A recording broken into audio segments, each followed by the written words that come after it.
This one's title screen's very quiet. And, new layout for this, because I have to. But anyway, we're finally getting around to this. Been a long time coming.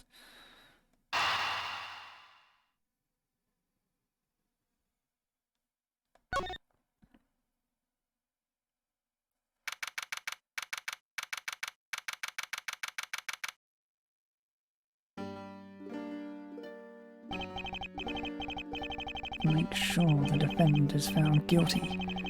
What other choice do I have? It's the job of a prosecutor, after all. That may be true, but why? Why go this far? Sorry, maybe I wasn't clear enough, but a guilty verdict is all that matters to me. No matter what the cost.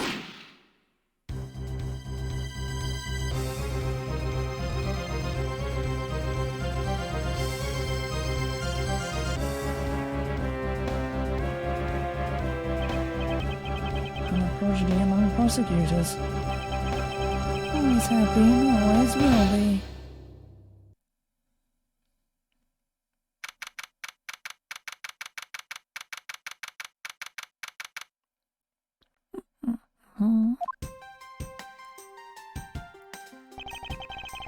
It's hard to believe that I've been away from my office for a whole month. I hope Detective Gumshoe has been keeping an eye on my office and keeping it clean. The door is unlocked. Detective Gumshoe? What's this smell? It's very familiar. Blood?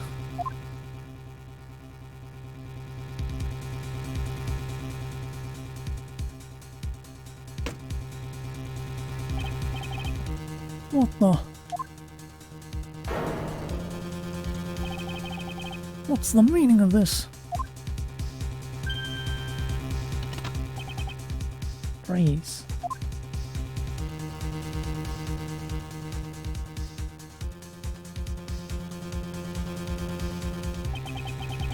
Identify yourself. Shut up. You've got some nerve committing murder in a prosecutor's office.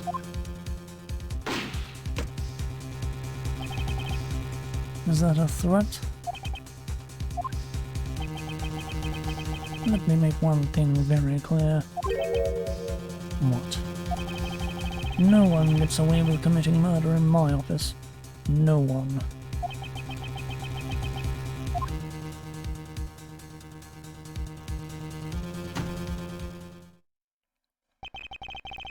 My name is Miles Edgeworth, and I work as a prosecutor in my local district.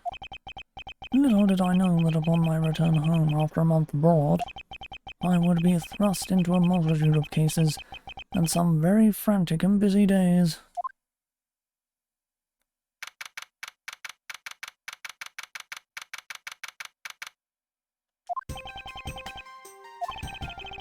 Finish photographing the victim's body, sir. Very well. Please continue your investigation. Yes, sir.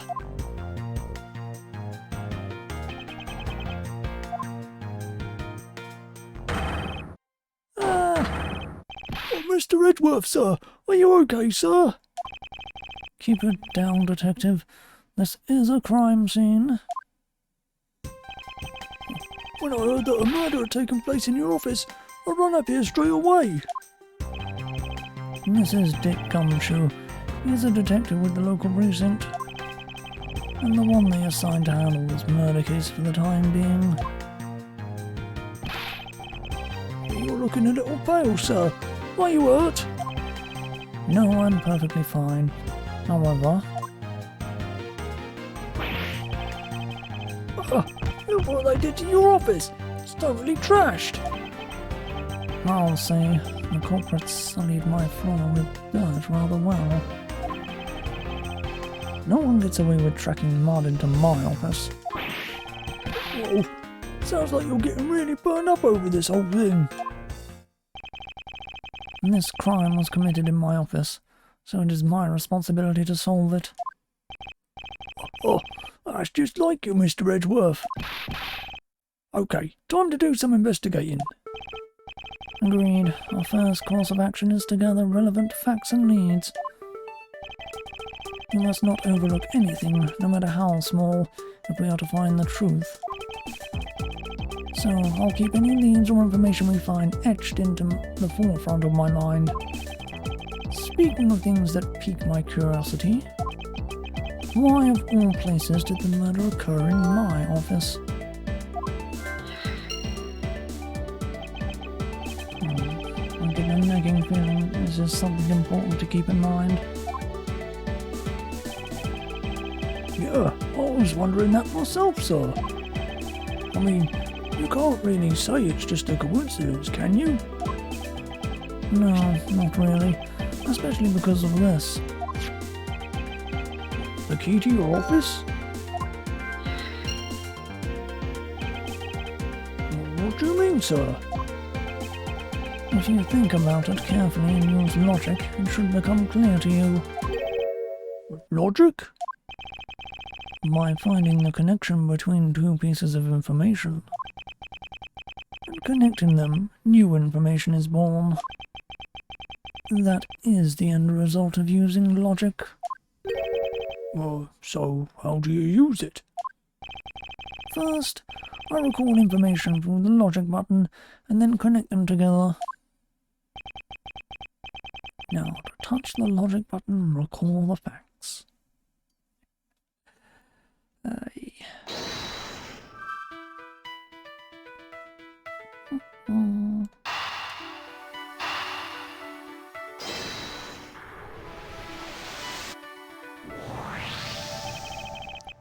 For security reasons, all prosecutors' doors are outfitted with locks, which means it would have been hard for the murderer and the victim to get in here.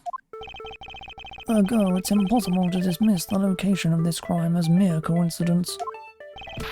Oh, yes, that's exactly what I was thinking, sir.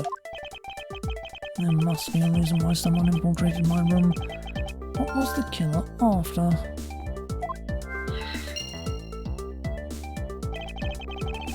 You're really on the ball today, Mr. Edgeworth. That's some beautiful logic, sir. Yes, well, when you follow leads to their conclusion, only the truth remains. However, if the information doesn't line up properly, I may stray far from the truth as well. But if I think carefully before piecing leads together, the logic should flow.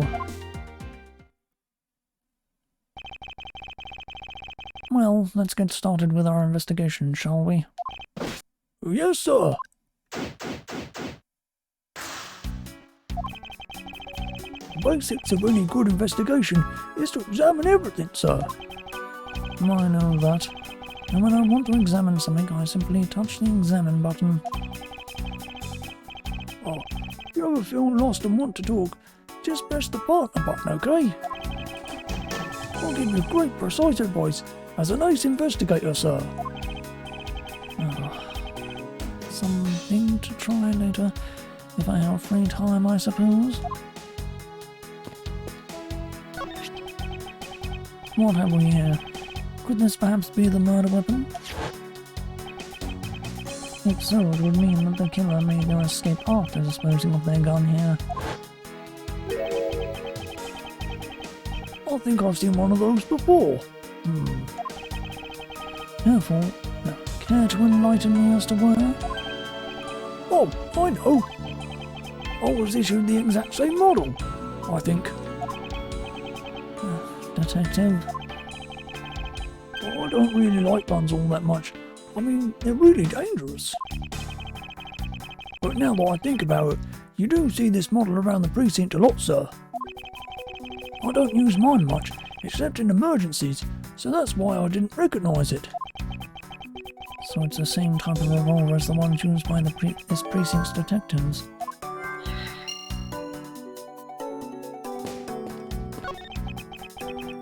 Do you have anything to report? Sir, yes sir, nothing out of the ordinary right now, sir. And yet, there's something out of the ordinary right in front of my eyes. Talk about a contradiction. Something out of the ordinary, huh? I should look around a bit more. I hope we can solve this case quickly. I'd like to return to relaxing on this sofa. Well, that thing looks like a... That thing looks a billion times softer than my mattress at home. Can I sit on it too? Just for a little while, sir? Detective Gumshoe, you know I can't allow that. Until this case is solved, neither of us has time to spare, let alone rest. You're right, sir. I'm gonna work hard and be a real trooper to the end. Even once this case is over, I don't think you can afford to take any time off.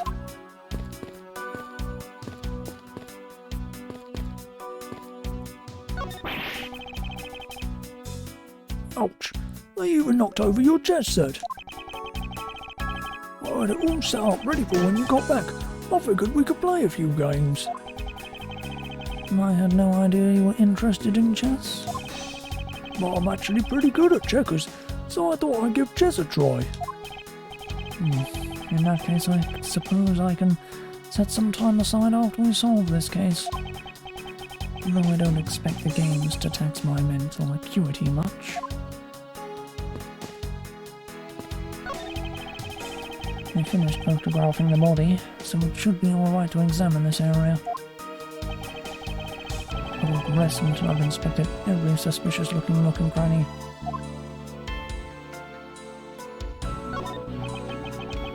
What do we have here? Hey, I think I've seen one of those before. It's a police badge, Detective. Oh, hey, I have the exact same thing. Actually, what a coinkydink. Let's take a look inside. Mr. Buddy Faith. It would appear that our victim was a detective just like you.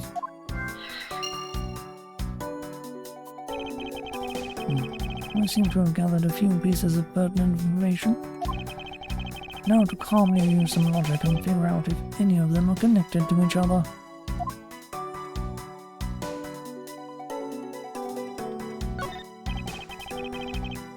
The fire's all over the floor, sir.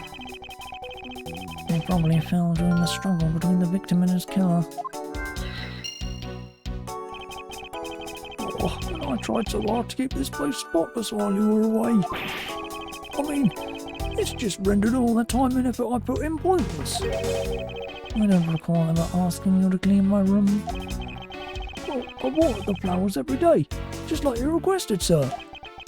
I just added cleaning to the list as a weekend special. About half a day every Saturday, I come in and clean this place until it's sparkled. Does he have a life?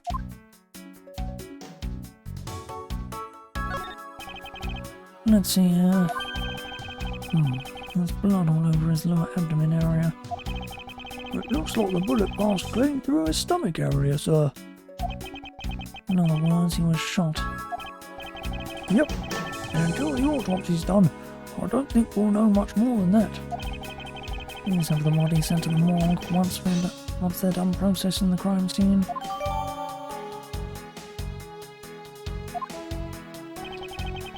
Are you going to be okay with keeping track of the evidence we find, sir? Of course. This is the safest way I know to keep track of it all. Alright, if you say so. I keep all the evidence I find either in or with my organizer. When I want to re-examine a piece, I want to touch the organizer button. But the organizer isn't only for evidence. I keep people's profiles on hand in it too. It's probably a good idea to make a habit of checking the facts often. Let's see here.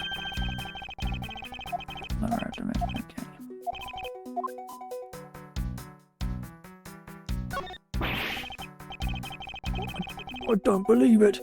I packed those files on the shelves so tight. Not even an earthquake can make them fall off. Just look at them. At this rate, the rest of the files won't be able to withstand an earthquake at all. A problem, to be sure. Well, once the investigation is over, we'll put them back up on the shelf.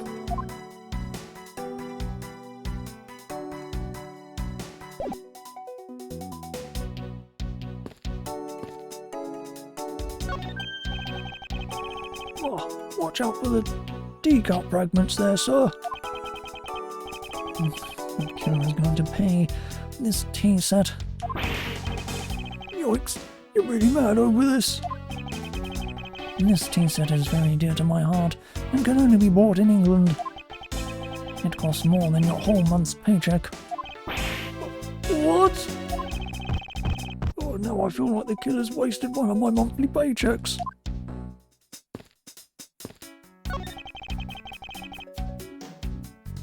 Your files are all over the floor, sir. They probably fell during the struggle between the victim and his killer. Oh, and I tried so hard to keep this place spotless while you were away. Nice and clean.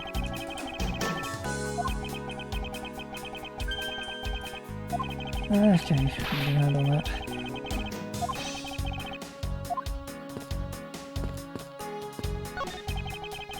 It's been a while since I've sat at this desk. Oh, how I've missed you. It's so tidier that it looks newer than when I first bought it. Oh yeah, that thing's so polished that it makes mirrors jealous. Don't tell me you had no other work the entire time I was away, Detective. My job is to protect your office, sir. And you did such a good job protecting it that a murder occurred in it. Oh, that's harsh, sir. I have to admit, the desk has never looked better, so I guess I can't dock his pay. Oh, it's your trophy. The, Knight of Prosecutors, right? King of Prosecutors. And it's not a trophy, it's a shield. Well, they only send this to the winning prosecutors, right? Yes, but I have no real interest in the perceived worth of other people.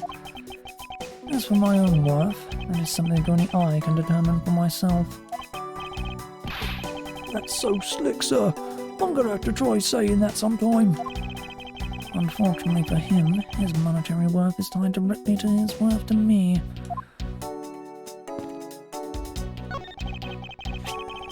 Well, it's a good thing my steel samurai doll was spared any harm. Speaking of which, I still haven't actually sat down and watched any of that show. What's it about again? Well, I don't know much about it myself, but the hero of the Steel Samurai, warrior of Neo-Oldie Tokyo, is the Steel Samurai, and his goal is to defeat the evil magistrate. It's a show geared towards kids. However, its high production values and riveting plot draws in a number of adults as well. Spin-offs like Pink Princess, Warrior of Little Oldie Tokyo, and the Nickel Samurai, along with the deluge of merchandise, and even a new stage show give it presence. Oh, you, sure know a lot. Are you sure you're not some sort of rabid fanboy? Of course not. Anyone that keeps up with society knows at least this much. And that conversation lasted longer than expected. Let us return to the investigation. Is this yet another batch of fresh flowers? Well, the ones that come with a card attached every month like clockwork for you. Yep. Speaking of that, let's see what's on the card this month, sir. All will be resolved. Wendy. Oh, Miss Irony, how painful are thy forms. Wendy? Isn't that the name of that old lady with the whiny voice that stalked? That's enough, Detective. You need not remind me further. Oh.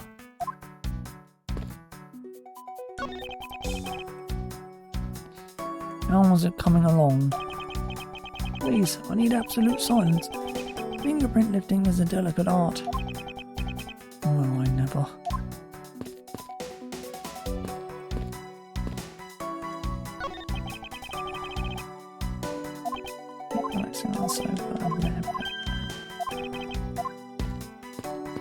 Okay.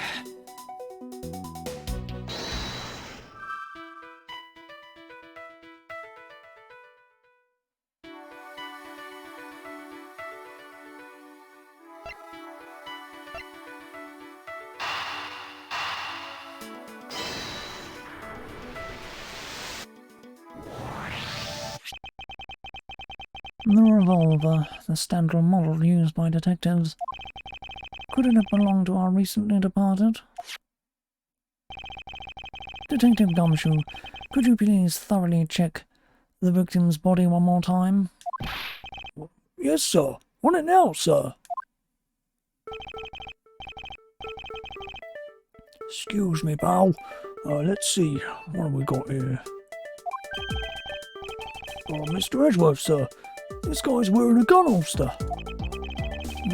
So it appears that our killer somehow managed to take the victim's gun from him.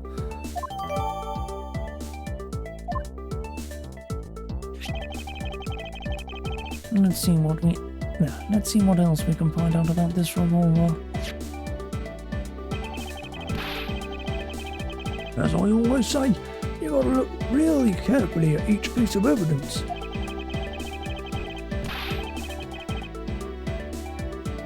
You can use the scroll wheels to rotate an object. There's no such thing as a bad angle. Use the sidebar or the X and Y arrows to move in and out to get at the nitty gritty.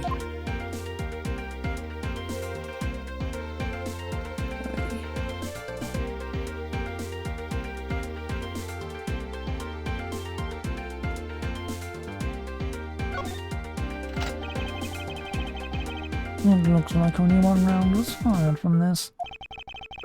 Wow, so the killer killed the Vic with just one shot after wresting the gun from him. Sounds like the guy knew how to handle a gun, huh, Mr. Edgeworth? We have no proof for now, but that is a distinct possibility.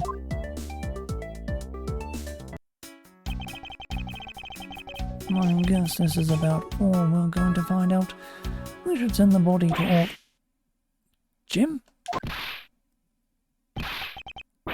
Why, oh why, how could this have happened to a guy like you? Are you all right? Don't touch me. Leave me alone. Just let me be. Sorry, but I can't do that. The investigation is still ongoing, so please refrain from touching the body. The body? The body? Don't talk about him like he's just some lump of flesh. Look at him.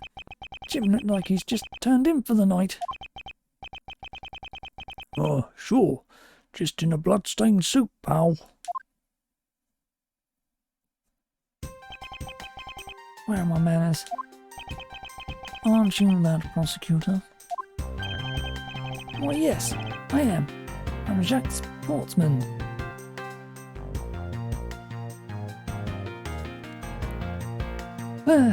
I'm Jacques Sportsman.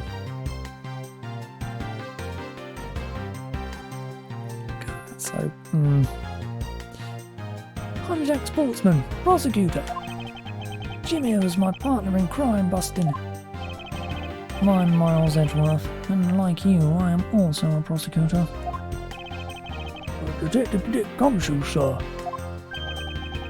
So you're Miles Edgeworth. I guess this is your office. Yes, that is correct. And it was you! You're the one who killed Jim! Wait, don't go around jumping to conclusions, pal. Just calm down, okay? I will not. I know how things work around here. My prosecutor's office doors all have locks built into them. And only the owner of the office has the key to his or her own office door. That is correct. However, I was not the one who killed your partner. Yeah, Mr. Edgeworth has been overseas on a business trip this whole time, pal. And the key to the door was with me the entire time, okay? So the only one who could get in here was me. Oh, wait. That means... I'm not sure what that means. So it was you then? You're Jim's killer?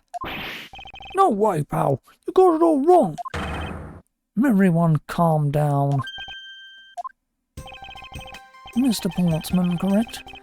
If you are a real prosecutor, you should know to stay collected. The investigation has only just begun. Isn't it too early to be drawing conclusions? Alright, I get the point. You're right, my mistake.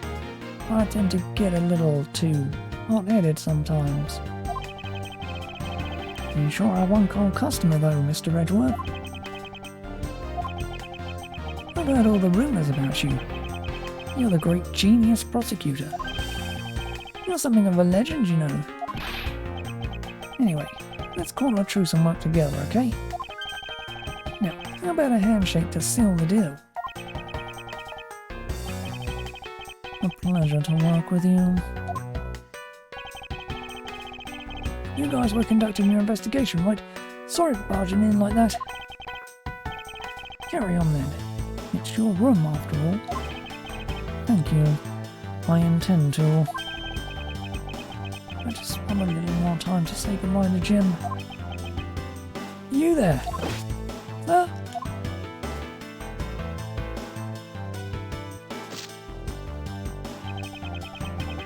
I want you to capture this scene on film for me. My final farewell to my partner Jim.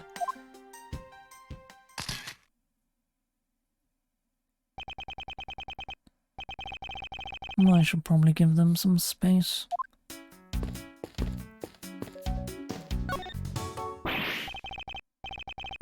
Your jacket, sir. What's it doing on the floor? It must have fallen off the wall when the killer tried to threaten me by firing a round. So the killer not only shot the victim, but they shot your jacket as well. I dared to shoot the ultra-special jacket that you made your prosecutorial debut in. What if they had shot through it? It would have been a disaster. It's not worth getting worked up over, Detective. Not when there's something more here. What? Like what? I take it you haven't noticed just yet, Detective. There is a giant contradiction right here in front of us. Really?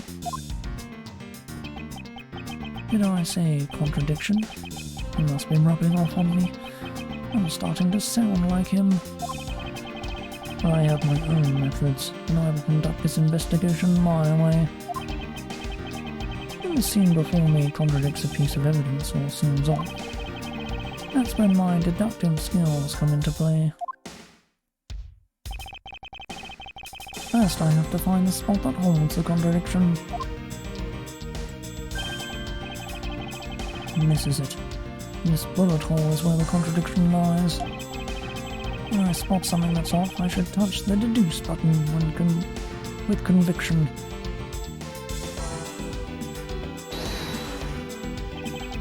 And when I have found sufficient proof to prove the contradiction, I present it. And this is how I do things.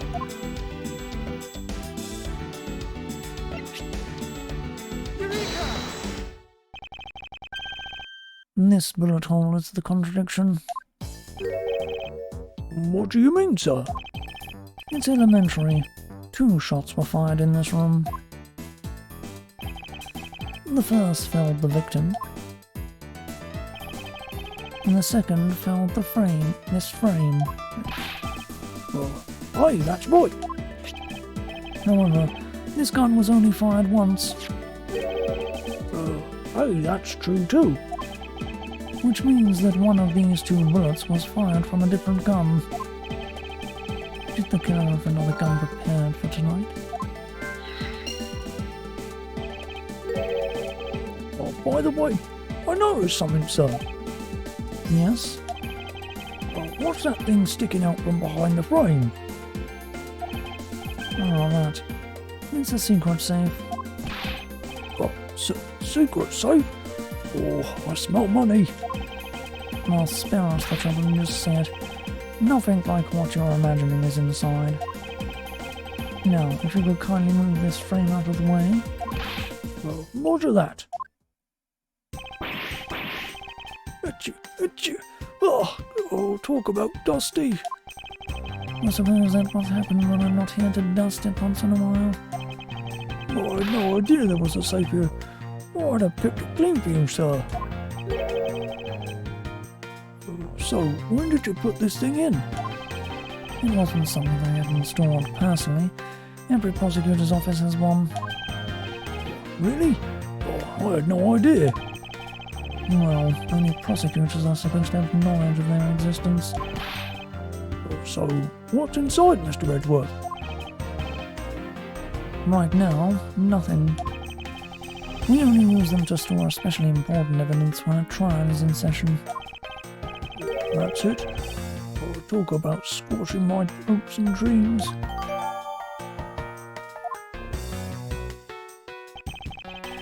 I won't rest until I've inspected every suspicious-looking nook and cranny. Now this is odd. Oh, you found something, sir? This keypad, don't you find it to be a bit too clean? Yeah, there's a thick layer of dust all around it, but not on the keypad itself. You there, the forensic scientist. Yes, sir? Could you please dust this area for fingerprints? You got it, sir.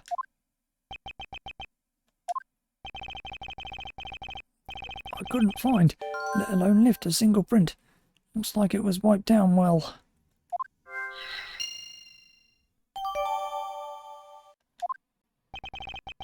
As I thought. It appears that logic is the only way around this setback. Time to rationally and calmly connect the dots with the information we have.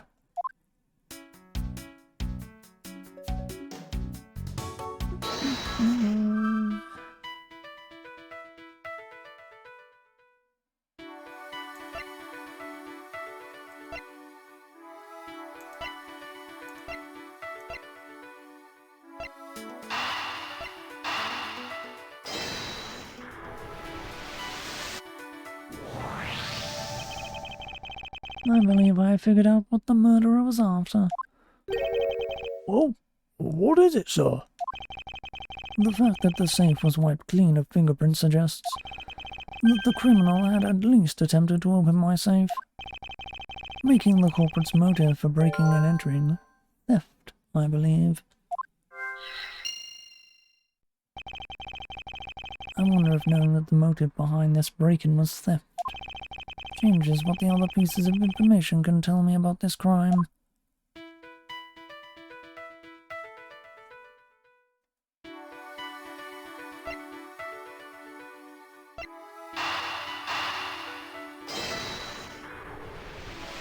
Change that.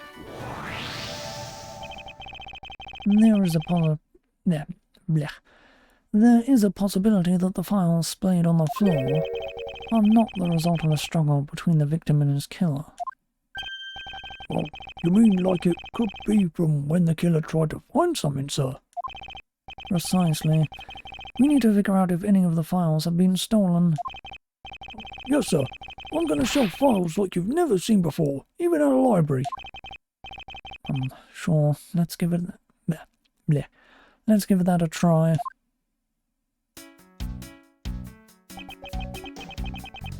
Why do all the good ones always die young? Surely you must ponder that every once in a while, Mr. Edgeworth.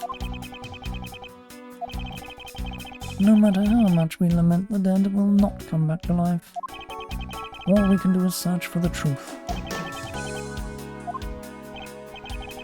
And so what are we supposed to do? How do we go about finding the truth? First, we calmly restore the files to their rightful place. You got it. Here, let me help. So this file goes here and that book goes there. You sure know a lot about where things go. despite it being Mr. Edgeworth's office. Because I'm the one who keeps it tidy, pal. Okay, done.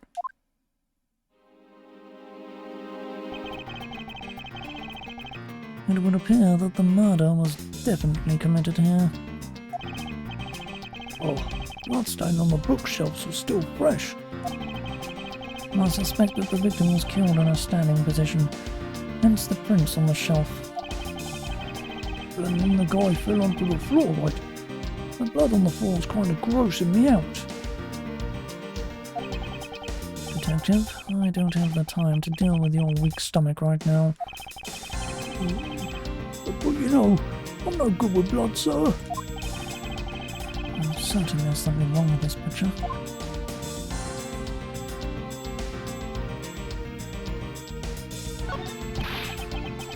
I put them all back just as they should be, sir.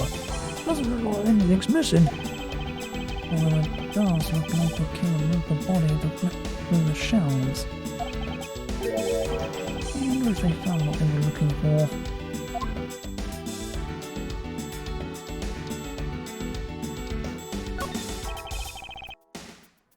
The victim's handprints. He must have tried to support himself with his hands here after being shot. Well, there were prints on the floor, too. Those must have been made when he was unable to stay standing and dropped to the floor.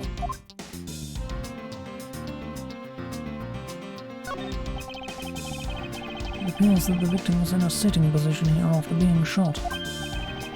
Oh, so that's why the seat of the victim's pants has blood on it. That would be the logical conclusion.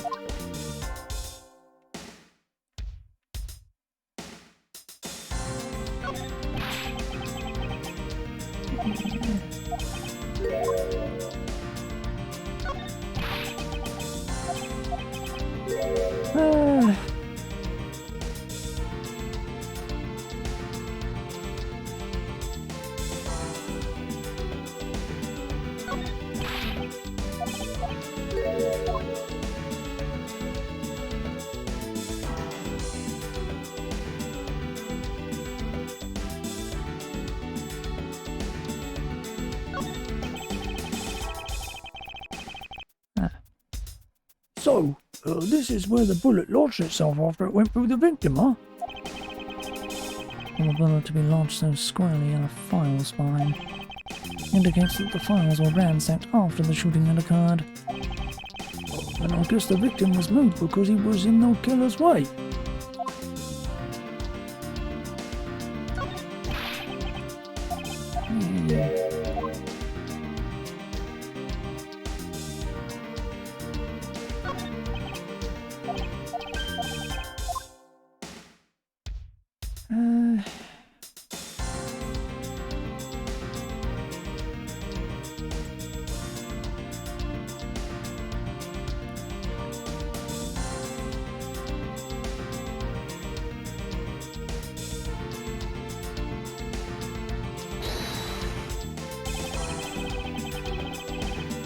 Is spot somehow connected to any of the other evidence I hold?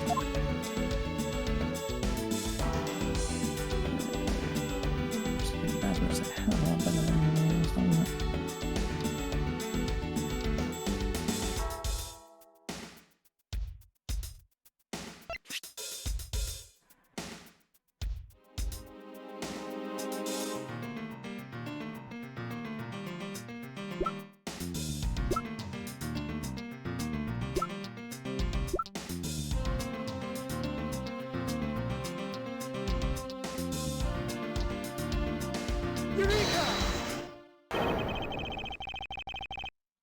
There is clearly a contradiction here with this bullet hole. What do you mean, sir? You don't see? Quite simple. The bullet hole itself is too low. If the victim was shot in the stomach, the hole should be much higher up. But why, the guy was shot while he was sitting or lying down, sir? And that would be illogical. The victim leaned against the shelf here after being shot, which suggests that he was standing when he was shot. Well, then that means... Oh, wait. What does that mean, sir? It means you need to use your brain every once in a while instead of mine, Detective. In any case, it means someone made a faulty assumption. And it was from this mistake that our current contradiction was born.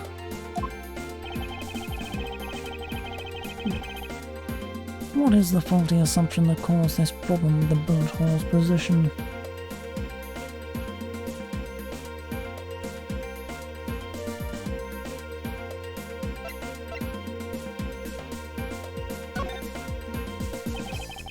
I believe the order of the files is a bit off. Oh, you mean I put them back in the wrong order just now? Actually, I think the labels on the files are wrong, sir. Oh? Yeah, you see here how the files that were shot begin with the number 0. What are those doing all the way down there after 1, 2 and 3? Oh, that's really weird. Naturally, the way they are organised now is the correct order. They are exactly as I see them in my mind's eye. Well, but the numbers are all out of order. Those white binders are special, so they are arranged a little differently. But from this we know that the files were not in this order when the crime occurred. Ah, so that's it. I believe the killer made the same incorrect assumption as you just did, Detective.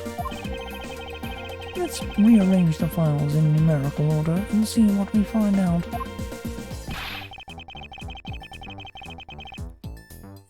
Do you think it would be okay to prop the body back up to how it was before it was moved? And they finished processing the crime scene, so I don't see why it wouldn't be.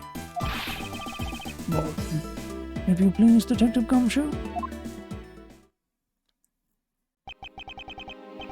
As I suspected, the bullet hole is now where it should be. The killer went through my files first before shooting Mr. Faith. And then put the files back in numerical order, I guess. and then put the files back in numerical order, I guess. Exactly. And then proceeded to shoot the victim. Well, why would someone kill a man and then look through your files one more time? Puzzling indeed. The files were thrown into disarray twice. Once before and once after the crime. But why?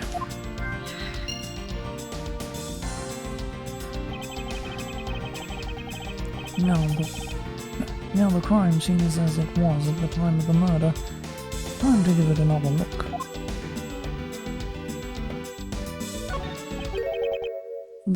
This is...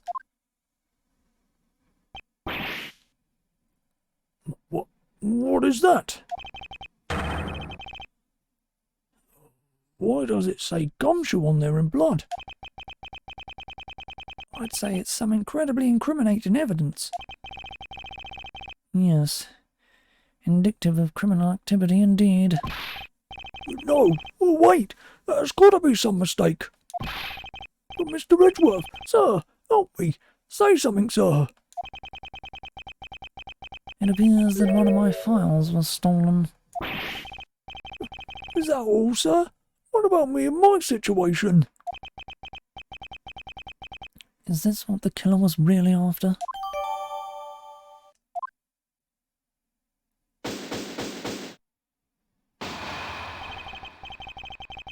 Looks like Jim was able to leave us the name of his killer in the end. And this most important message managed to reach us. I'm telling you, it wasn't me. Can't be terribly pleased to hear that your beloved partner is the guilty party. If you are going to accuse Detective Gumshoe of being the culprit, I sincerely hope you have some proof to back it up. Jim's words, they're more than enough, wouldn't you say? If that's how you want to play it, then at least allow me to understand your reasoning. You got it!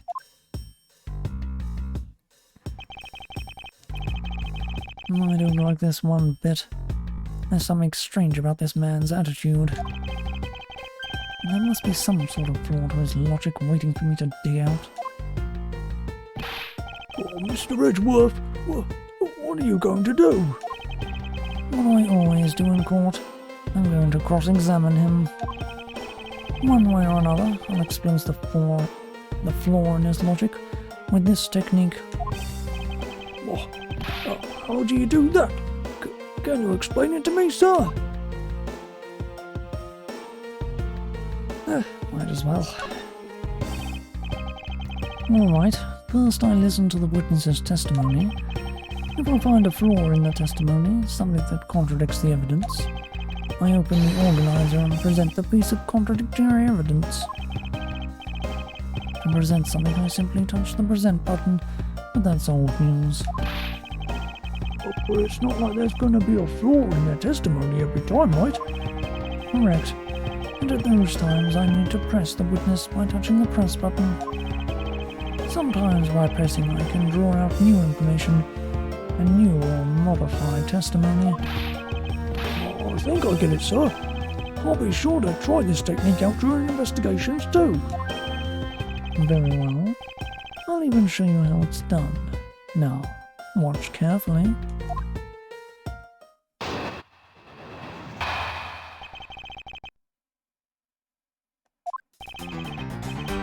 Detective Gumshoe, you stole Jim's gun from him and shot him dead.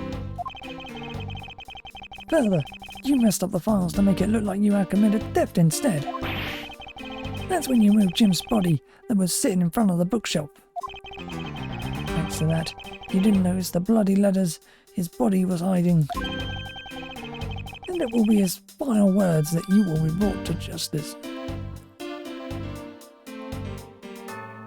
Ooh, that doesn't work, Potsman. You intend to argue that the victim's dying message points to his killer? I can hear Jim's voice, and he's calling out for his killer's arrest. Are you sure you're not mishearing his words, Mr. Portsman? There is no way Detective Gumshoe is the culprit here. I will find the flaw in this man's logic and expose it with credible evidence.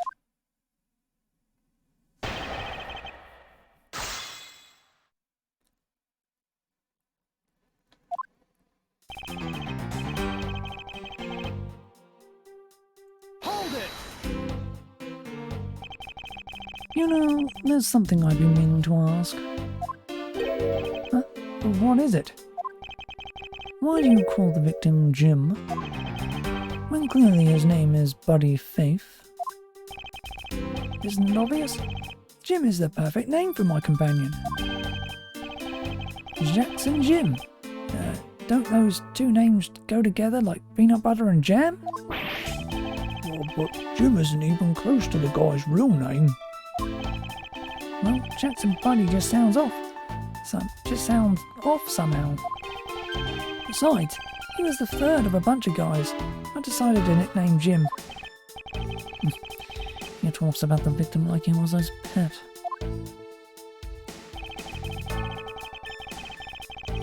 Hold it! Do you really think it was necessary to dishevel my shelves twice to do that? That's true. Okay then. Maybe his real intent was theft. Well, hey, are you accusing me of stealing something from Mr. Edgeworth? It's a possibility.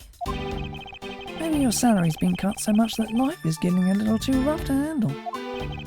Well, and you know that I eat 3 square meals every day, pal. Okay, so 3 of them happen to be instant noodles, but... Poor thing. One evil prosecutor you were paired up with. And what a motive, no? Hold it! And why would Detective Gumshoe do such a thing? Because the body was getting in his way. You had to mess up your bookshelf somehow, right? Anyway.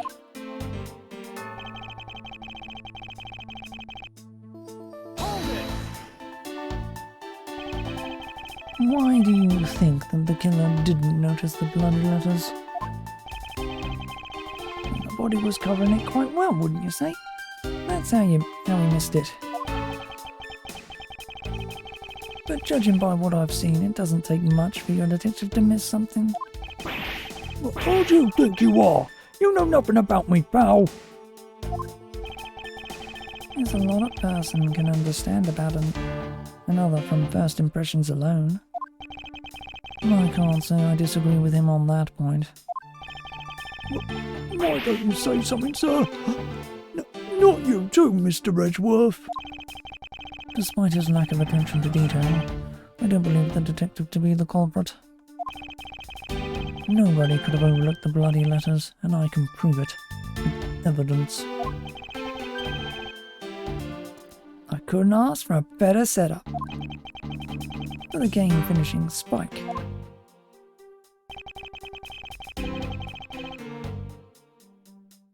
Hold it! Are you saying that those letters were intended for you? Yep, Jim was an outstanding detective. I would expect no less from my former partner. It looks like Mr. Portsman still doesn't understand. He's yet to figure out the true meaning behind the bloody letters. What are you sputtering over there? Can't you just admit my logic is perfectly sound?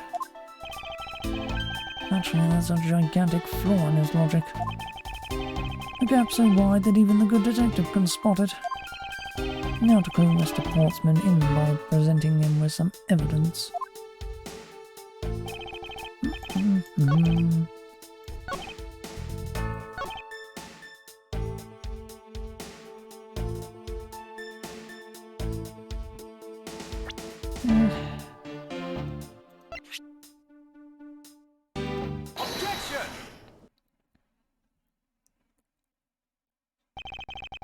Perhaps you're not aware, Mr. Portsman, but there is a serious flaw in your logic. Bringing a bit of the courtroom into this, I see. No problem, I'm game. I can't help but find it odd. Excuse me? Odd that a fellow prosecutor would be brought down by the power of his own office. What are you talking about? Oh, you're joking. I get it. If you have the time to laugh, then you have the time to take another closer look at this. Do you still not see? If not, may I detect your attention to the missing file? What?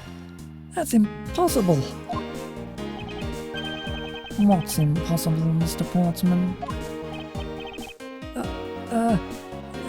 Nothing. The files on that shelf are all about a certain case. When the killer went to take the file after murdering your partner, I highly doubt they could have missed the bloody letters written on the spines. Objection! It's possible that they could have taken the file before committing the murder. I think it's pretty obvious that the file was stolen after it was written on. The missing letters in the detective's name where the file should be as proof. Yeah, I mean, the S is gone and there's only half an H. If Detective Gumshoe really was the culprit of this case, I highly doubt that even he could overlook his own name written in blood on the files. Especially as a detective who can't stand the sight of blood. Yeah. Which means... what exactly? What does that make this dire message? It makes it the work of a criminal intent on tampering.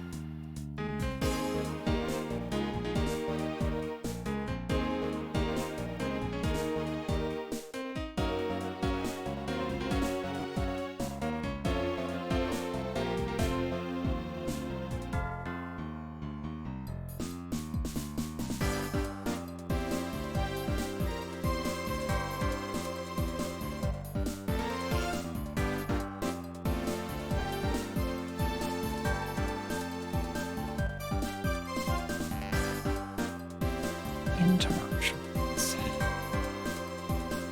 It makes it the work of a criminal intent on tampering with the crime scene. That's so low. I can't believe the criminal tried to pin this whole thing on me, sir. I'm gonna get him, sir. You'll see, I'm gonna have them under arrest in no time. Well, Mr. Portsman. Oh, brilliant. Absolutely splendid. Logic deserving of Olympic gold. I appreciate the praise, but it doesn't change the fact that your reasoning is flawed. You win some and you lose some. That's how life goes.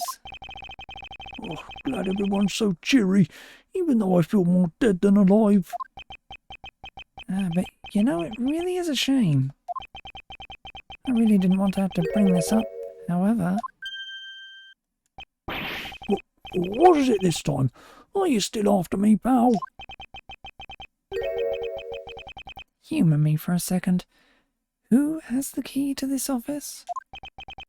Well, that would be me. But Mr. Edgeworth just proved that I'm innocent, pal.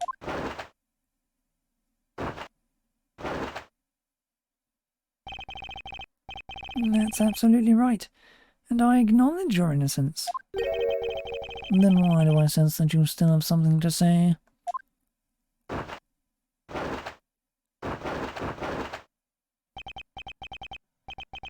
Well, I was thinking, did you know there is one other person with a key to this office?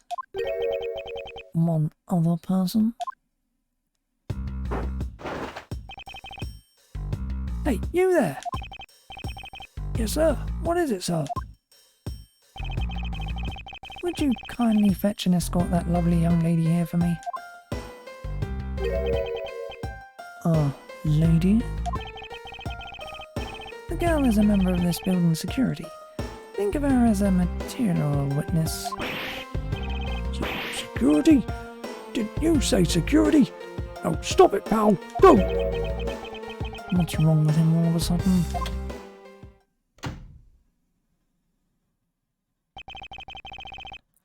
I believe she needs no introduction.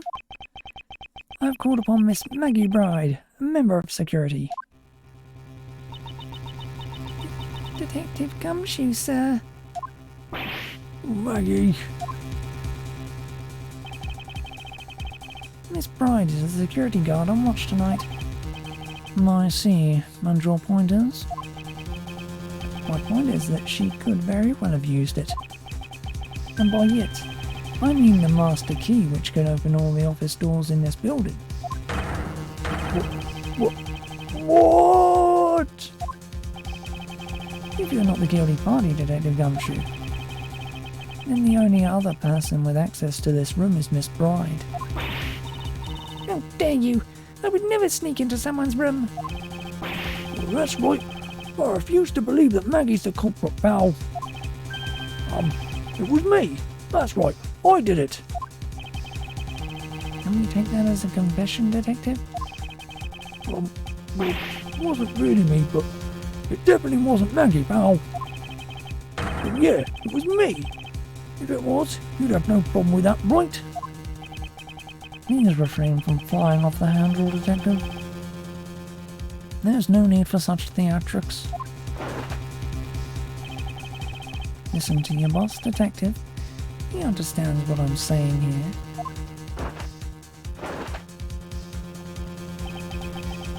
That girl is the only one who could have committed the crime, and for one simple reason.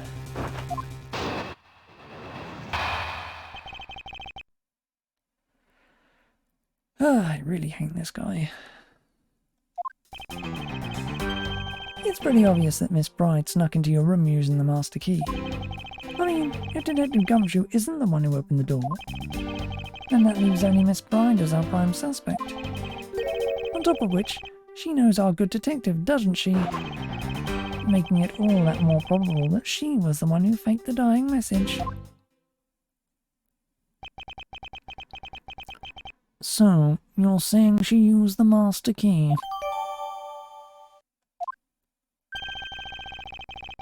Incredibly incriminating evidence, wouldn't you say? That's what you claimed about the evidence earlier as well. That was then. This is now. The flow of a good match always changes during a rally. It's all about your reflexes and reaction time, especially for an athlete like me. I wonder if there was anyone else other than Miss Bride who could have used the master key. It seems that the only way to get Mr. Portsman to give me more details is to press him.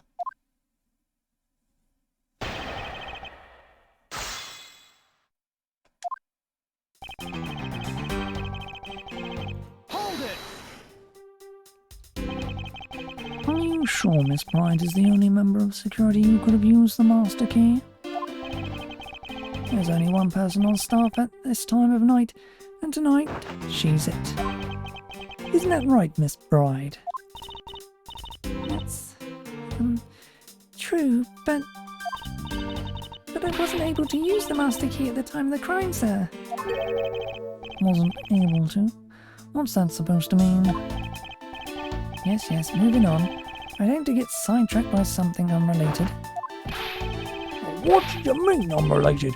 I want to hear what she has to say, pal. You can't really trust her. Not to tell lies. Plus, I hate wasting time. Should I hear Miss Bride out? Not so fast. I, too, am interested in hearing what Miss Bride has to say. Didn't I just say it'd be a waste of time? We don't need to hear her lies.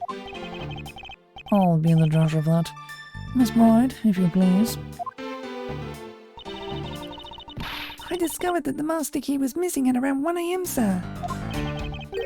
What do you mean by missing?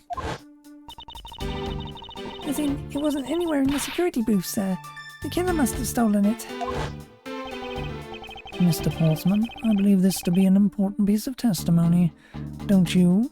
I can't believe that someone like you would be taken in by such words. I'm not lying, sir. Objection! If that's the case, then I'd like to know why you have the master key now. I don't quite know. It just reappeared all of a sudden, sir. A likely story. Where is your proof that the key was stolen to begin with? I bet you just forgot where you put it, and then found it again. I never lose things. I can practically guarantee that. With me, if something disappears, it's usually because someone stole it. Yeah, pal. Trust me, you don't want to test just how bad her luck is. Unfortunately, I can't deem this piece of testimony as conclusive. Glad you agree, Mr. Edgeworth. But... Oh, you still haven't established Maggie's motive for breaking into Mr. Edgeworth's office. A motive? Didn't we already establish that it was theft? I mean, the culprit clearly went through the bookshelves and at least tried the safe. It is as Mr. Portsman said, Detective. I can't ignore the fact that all the evidence points towards a motive of theft. But I'm done taking blows. It's time to counterattack with a few facts of my own.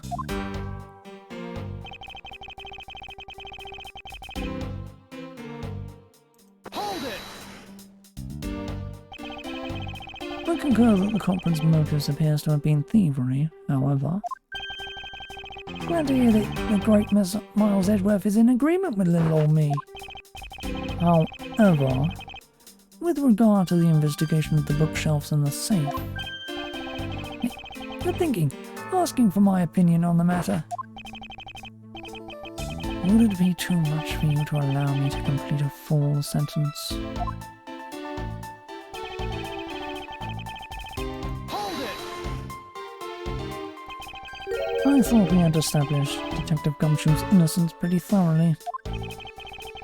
It was just a theory. One hypothesis among the many possibilities. I mean, I had my doubts about Miss Bride from the very beginning. If that's the case, then why didn't you mention her first? Now, don't make that face, see?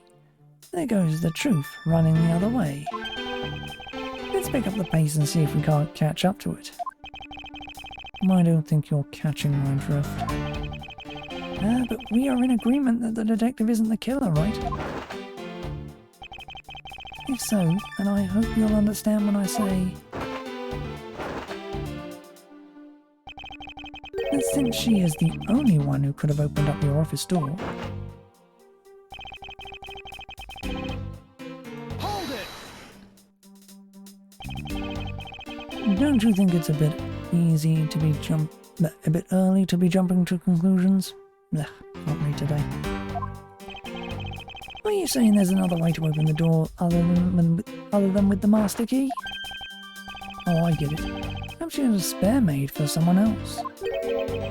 I'll have you know I have never made a spare. So what are you insinuating?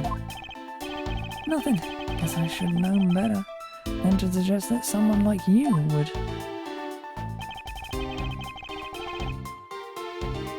Hold it! Is there anyone in this district who hasn't at least heard of Detective Gumshoe? Good point. He's practically a celebrity among us prosecutors. Really? Oh, I never know all this so talked about, sir. We're holding our collective breath, you know. When you screw up so badly that you're literally chased off the force.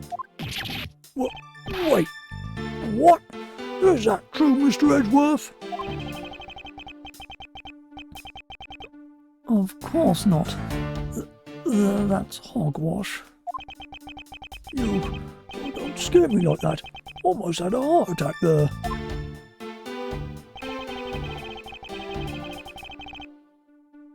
Hold it!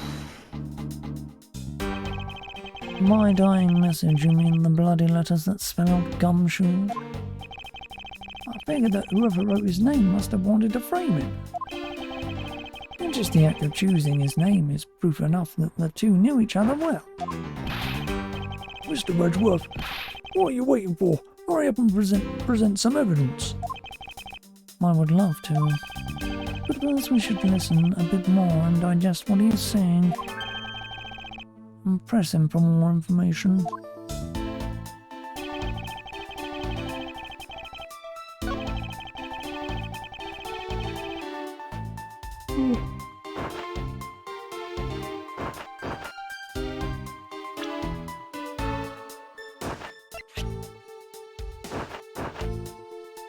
Objection!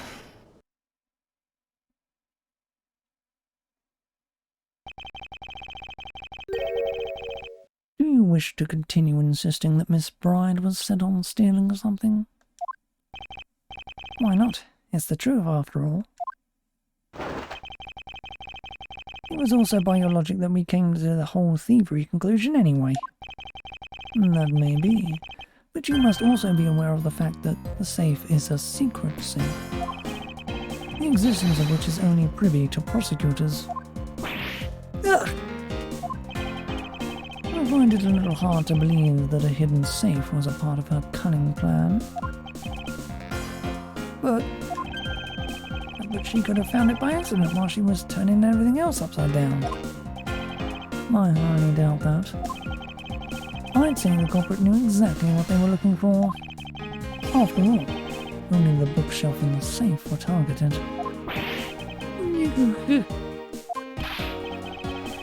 Yeah.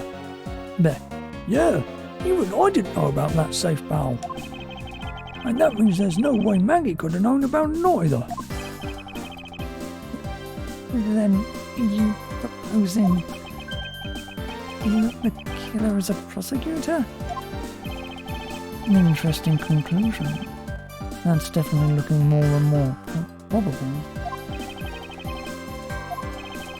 What's wrong, prosecutor? Do you have a different suspect in mind now? Curses. Why, what made you... What's with the angry face all of a sudden? It's all my fault.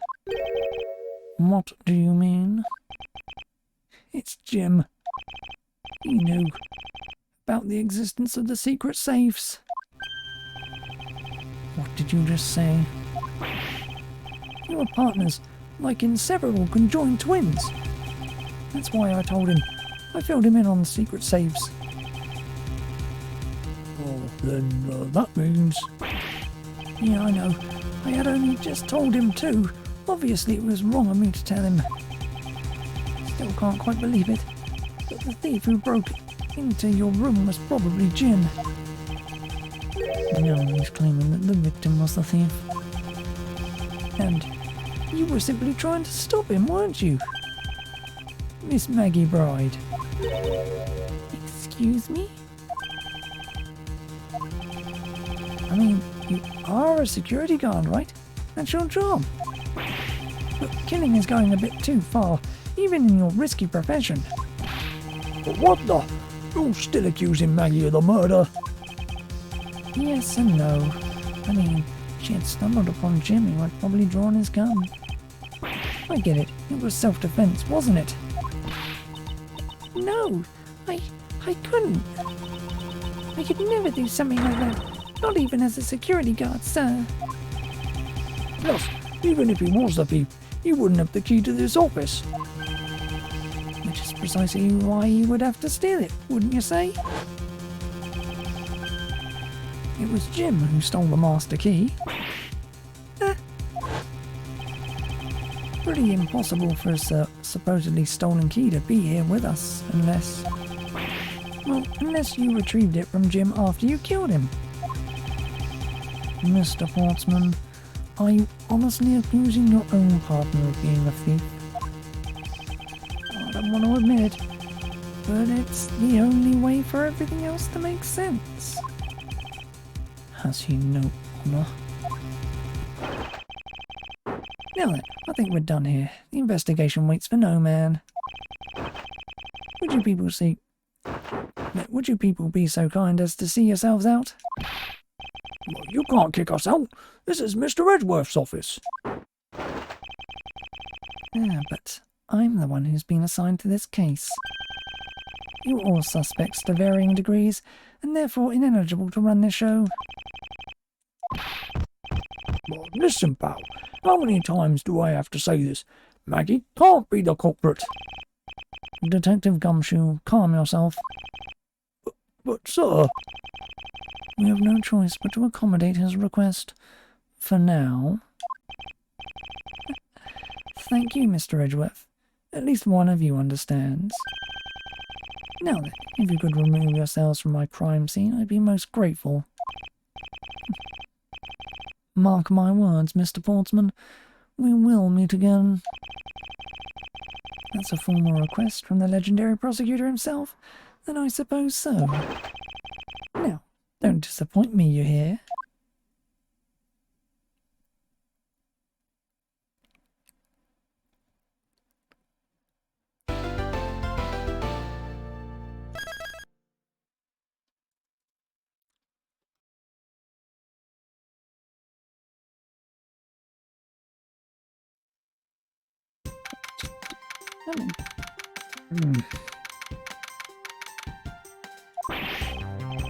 What is with that prosecutor? I can't believe how rude he was. It was unbelievable. He is maintaining a professionalism, detective. Well, I'm gonna find some real solid evidence proving Maggie's innocent. You'll see, sir. Me being kicked out of the crime scene, sir. True. So, what now? Looks like my life's fallen into yet another gigantic ditch. Do not despair, Miss Bride. We can overcome this as well. There are many other places and things we should be looking into anyway. Oh, really, sir? For example, this hallway. The linchpin of his argument against Miss Bride is related to the master key. In that case, this hallway is the perfect place to look for more information regarding the mystery surrounding my door.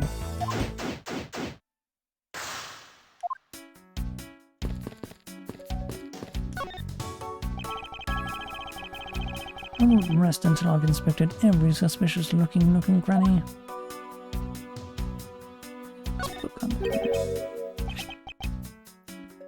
It's... Isn't that missing O-series file, sir? No doubt about it. The bloody letters mark it clear as day. There seems to be a few pages missing. Our thief took only what was necessary and left the rest behind. So what are these zero files about, sir? I'm guessing they got something worth stealing in them, huh? Not particularly. It's just a collection of court case files, however. The cases within these files are not mine. They belong to the High Prosecutor that used to occupy my current office. I have my reasons, but let's just say I was charged with keeping them as they were. Well, then that means the thief must also wanted the file for a specific reason, right? It would seem so. Only the pages related to that case from 10 years ago are missing. I wonder why anyone would care about such an old case.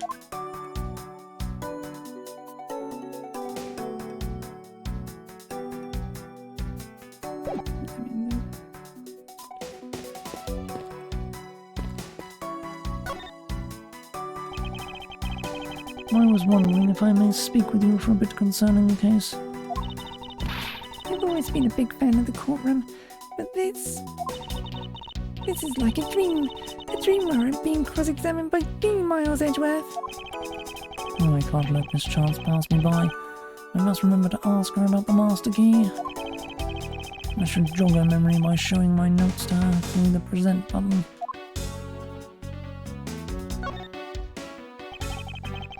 Have you ever met the victim before? Well, I've seen him a couple of times before when I had to go to Mr. Portsman's office. Mr. Faith was always playing basketball with Mr. Portsman, sir. That sounds like fun. Just once I'd love to play with them. That was fun, but the only person ever taking a shot was Mr. Portsman. All Mr. Faith ever did was pass him the ball, sir. Well, on second thoughts, I don't think I'd have fit in all that well with them. Miss Maggie Bride, correct? I take it that you are an acquaintance of the detective. She was under my supervision back when she was still on the force, sir. One day she got caught up in a murder and things started going downhill, so she quit. But I owe a lot to Inspector Gumshoe for introducing me to my current employer. Or so I thought until a few hours ago. Right before I was about to clock out for the night. You got caught up in this whirlwind of a case, correct? Don't worry. My whole life has been nothing but a whirlwind of bad luck and failures. Since I was 6 months old, when I fell from the 9th floor of my apartment building. I've been hit by all sorts of vehicles, gotten sick from all sorts of foods. Failed at almost every test I've taken, experienced almost every kind of disaster. And now I even managed to be named a criminal just when I've become a security guard. That's a lot to go through in one lifetime. I know, and this one I thought I had finally found my happiness. I wound up getting you and Detective Gumshoe involved in my bad luck. You don't need to worry about me, Miss Bride. Nor do you need to worry about yourself. I will solve this case and prove your innocence. All I ask in return is for your cooperation. Yes, sir, Mr. Edgeworth. You can count on me. I'll do all I can to help.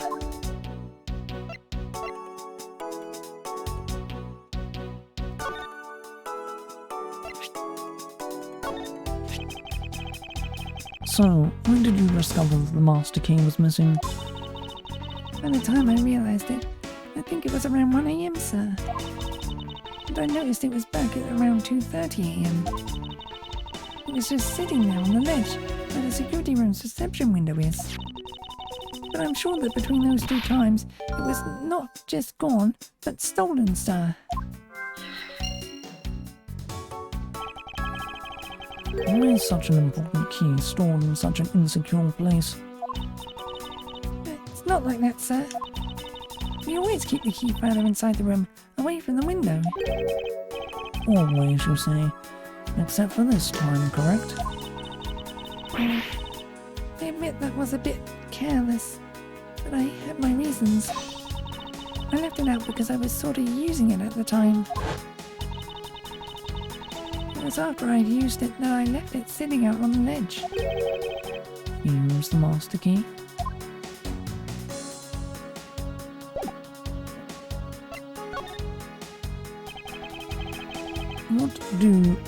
What did you mean by you use the master key? Oh, I had to use it to open the door for this prosecutor who had forgotten his key.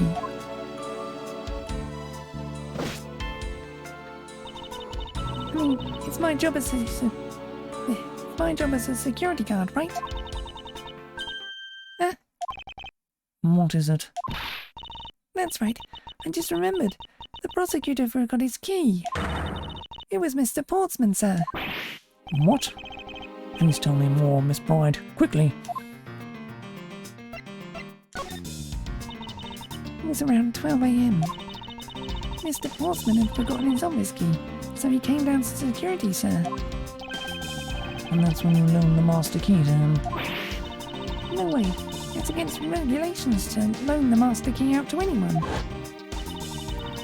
I walked with Mr. Portsman to his office and opened the door for him personally, sir. I see. And then, what happened after that? Well, he called for me to come close up his office as he was leaving to go home. That was around 1:30 a.m. I think. So, in summary, for the sake of one forgetful prosecutor, you used the master key twice tonight.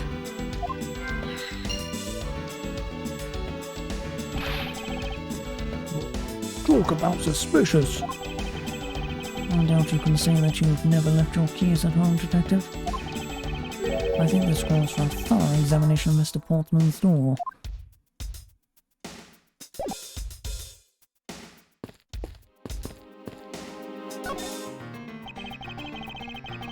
Rest until I suspected every suspicious-looking grave. The door is locked tight. I bet the old credit card trick wouldn't work here, huh, Mr. Edgeworth? And this is the office of a hired prosecutor detective. These doors would be pretty ineffective if the average cat burglar could get through them. So I guess only a great cat burglar could get in. That must be who our culprit is. Might I advise you to return that conclusion to whatever pawn shop you bought it from?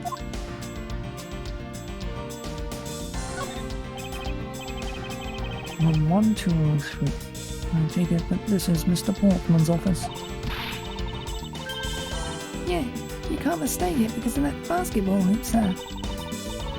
Well, that reminds me. Mr. Portsman had actually wanted room 1202 really badly.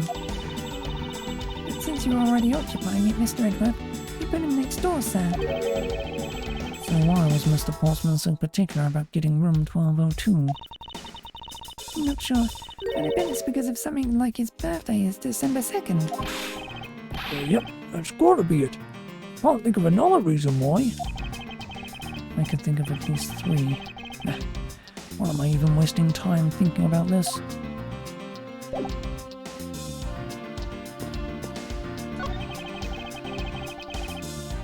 It looks like you're in quite the pinch, Mr. Edgeworth. To be sure, a murder within the walls of the prosecutor's office is no trifling matter. You must find, apprehend, and punish the killer accordingly, post haste. Sounds like a messy case you've got on your hands. If you ever feel lost or need some advice, my door is always open. Oh, gracious. I will keep your offer in mind. Who is this guy again? Is everything alright? Yes, sir. You must know. I weighed myself this morning and I'm finally at £154. Congratulations. But I was asking about this hallway in this room. Oh, everything is okay, sir. A word of advice. Stay focused or you might start to lose even more weight. What is a basketball hoop doing here? Hey, didn't this used to be just outside next to the building a long time ago? So when and why was it moved indoors? I don't remember exactly, but I saw one of the officers drag it up here recently. Drag it? I heard that it wouldn't fit in the elevator, so so the poor guy had to bring it himself.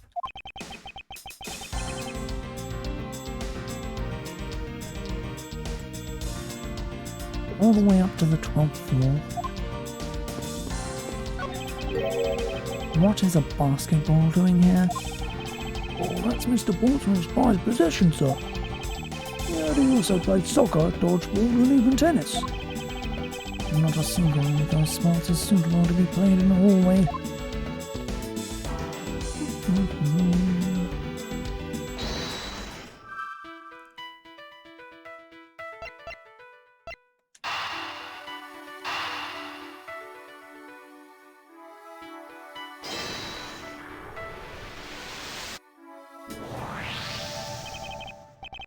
Miss Bride, I'm afraid there's a flaw in your story.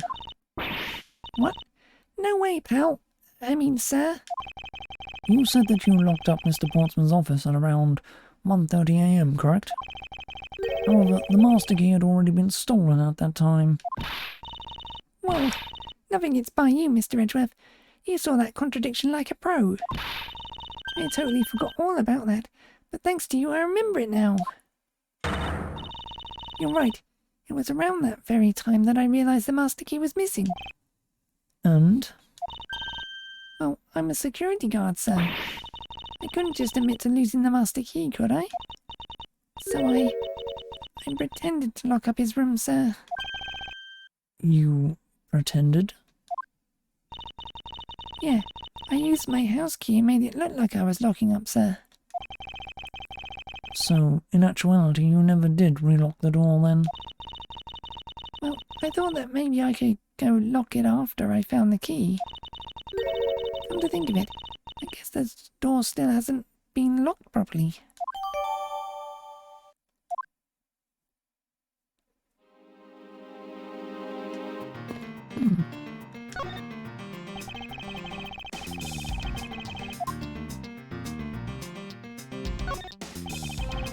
The door is locked tight.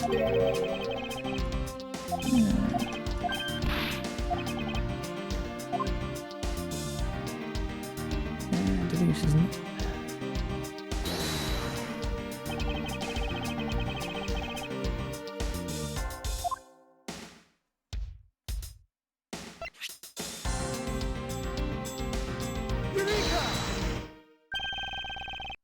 And there's a contradiction here between reality and the evidence.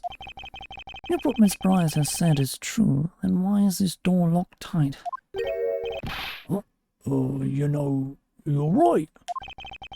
Miss Bride, are you sure you didn't relock this door? I'm certain of it, sir. And I don't think Mr. Portsman noticed it himself that I hadn't. Which means what, sir? It either means that he actually does have the key to his office, or that the door Miss Bride opened wasn't this one at all, but a completely different one. She opened a different door? But how can you prove that? And there's an easy way to find out. All we need to do is... we need to examine these.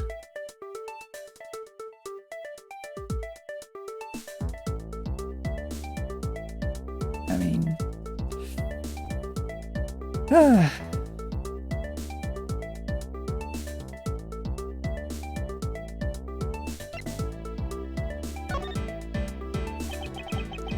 The prints on the doorknob will tell us everything. Hey you! Yeah, you pal! Do us a favour and see what you can lift from this, okay? So, what did you find out? There's no need for such belligerent nostril-flaring, detective. Sir, I found only Mr. Portsman's and Mr. Faith's prints on this doorknob. Yeah. So, only two people's prints were found on this. Oh, that's pretty decisive. Well, I'm not, sir. Thinking logically, a certain other person's prints should be on this knob as well. Now then, whose print should also be on this doorknob?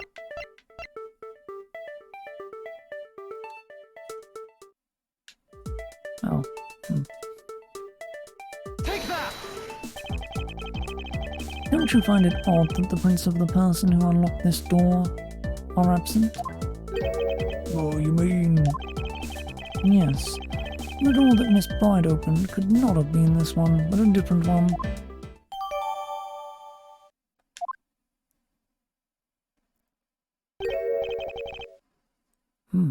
What have we here?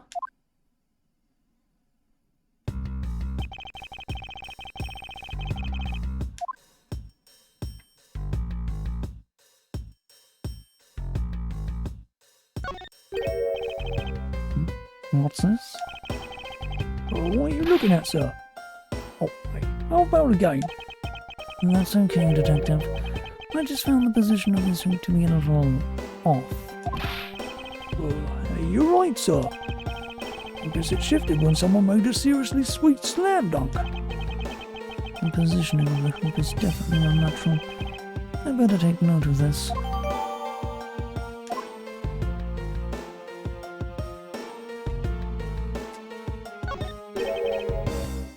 What is this?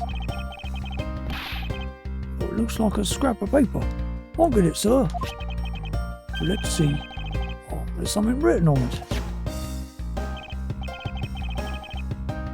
I brought the 3 pieces of evidence by, just like we talked about on the phone. But it looks like you're out. Guess I'll catch up with you later, buddy. It looks like a note from the victim. Yeah, and it's for Mr. Portsman.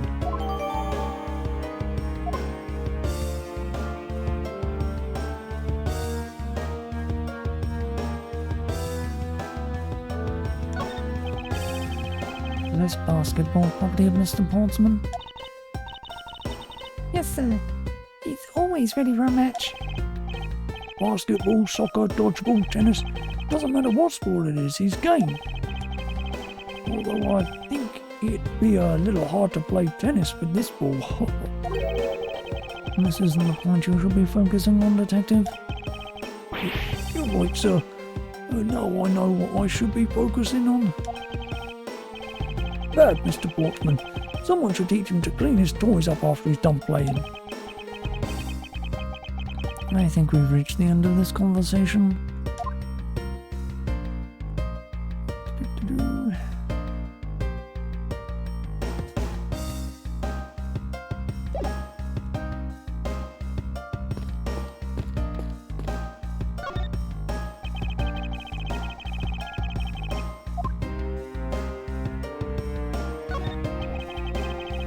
I don't see any signs of forced entry.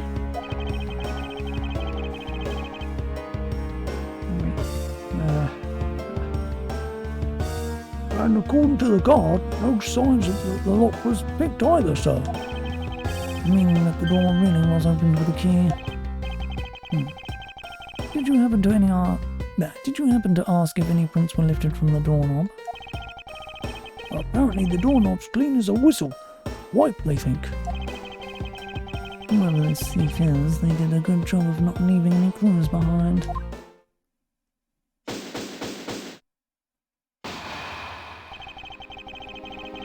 Looking around in this hallway has actually paid off quite handsomely. Oh, so, sir.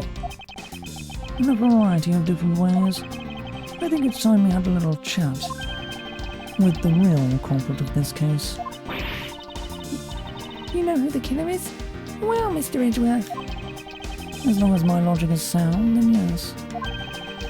The mastermind behind this murder is none other than Mr. Portsman. What? Mr. Portsman? I knew it. That's exactly what my logic senses were telling me too. I suspected it was him from the instant he accused Maggie of being the killer, sir. And that isn't anything but logical. Lady and gentlemen, prepare yourselves. On what may, it's time to knock on the door, on Truth's door.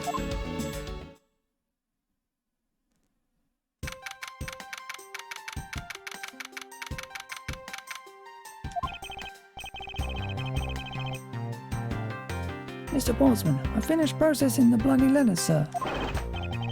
Alright, let's take a gander at it. Pass it here.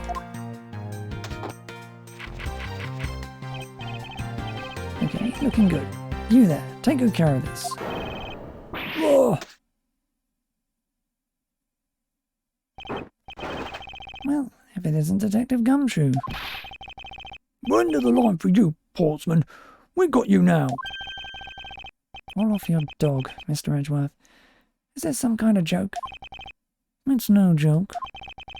We know, Mr. Jacques Portsman, that you are the guilty party in this case. Must be pretty upset getting chased out of your own room.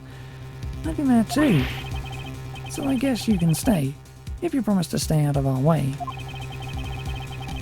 You intend to hide your crime under the guise of a prosecutor doing his job. I can see right through the unsightly paper-thin mask you wear upon your cowl. I never thought it would come to this. Actually, come to think of it, your mentor was Manfred von Karma, right? The legendary prosecutor who never lost a single case for 40 long years. But there was always this incessant chatter about forged evidence with that guy.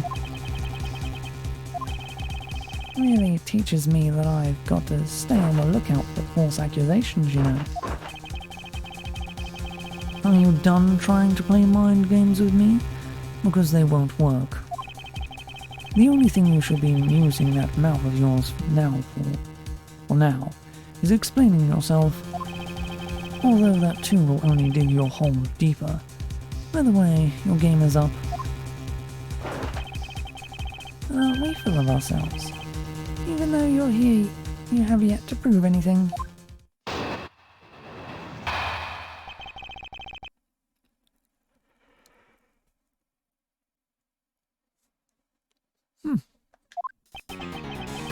I have no idea what sort of harebrained idea you have in mind, but there's a mountain of evidence that points away from me being the culprit.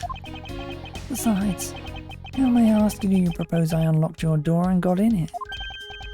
Look, I feel bad doing this to you, but I got work to do, so we're done here.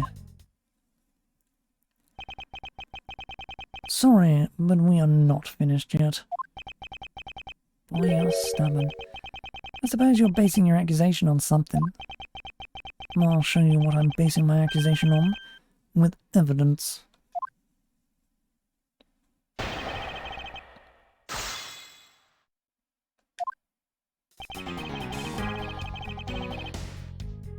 Hold it! My accusation is my accusation is a harebrained idea, is it? You tell me. I'd say it is, after all. Hold it! Oh, and what, pray tell, kind of evidence are we talking about here? Jim was my partner, so you can't say I had a motive for killing him. And that's it.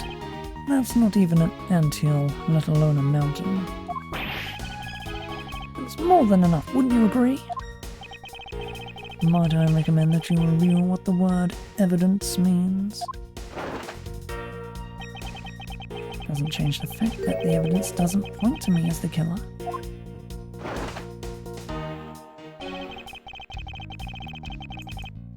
Hold it! Unfortunately, I believe I have already shown how earlier. Your speculations mean nothing, as I still insist that I could not gain access to your room. What shall I do now? Should I raise an objection? You claim to have had no way to open my door. However, is that really the honest truth? Alright, I'll humour you. Go ahead, shoot. Very well then. I propose that you use this to open my door.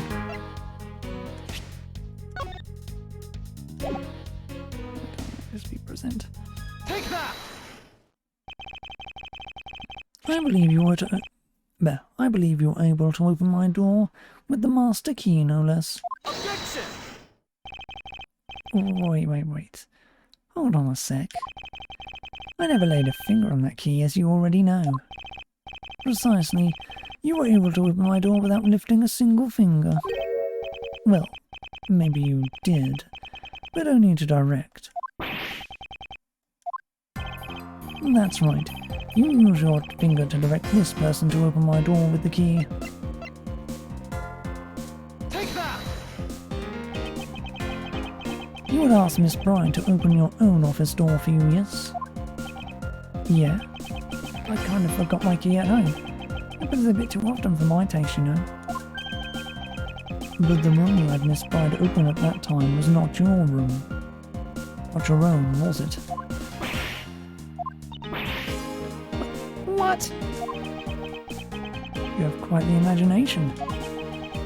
But why don't we ask the girl herself whose door she opened, shall we? I'm certain that it was Mr. Portsman's door, sir. I checked the number plate to make sure I was opening the right door, sir.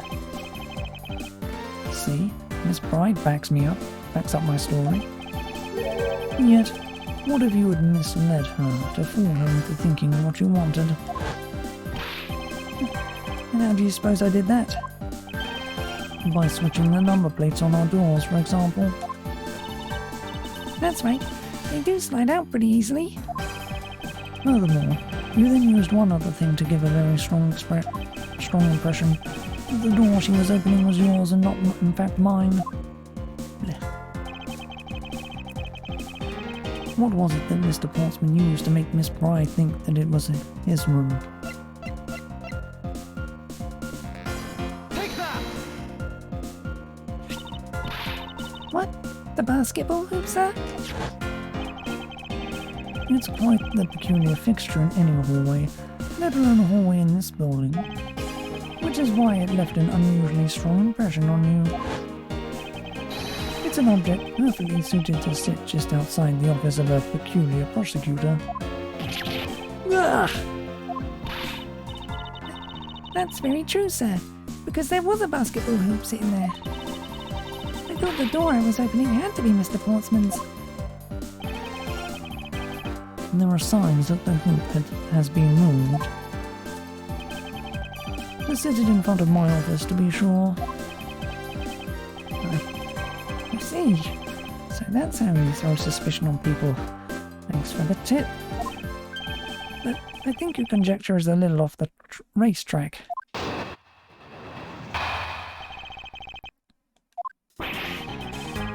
Now you're just spouting nonsense. I had the girl open my office door. After that, I was in my room the entire time. You don't have a single reason to suspect me. So he intends to claim his innocence to the end, does he? I'm as pure and innocent as my jacket. And Miss Bride is as dirty and guilty as the jacket she wears. My jacket's not dirty, I'll have you know. I just washed it yesterday. Please calm down, for I intend to show who is the one truly covered in slime here.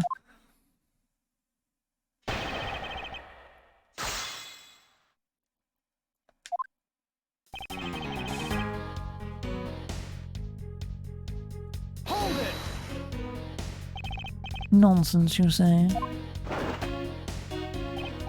Yes, because I'm telling the truth here.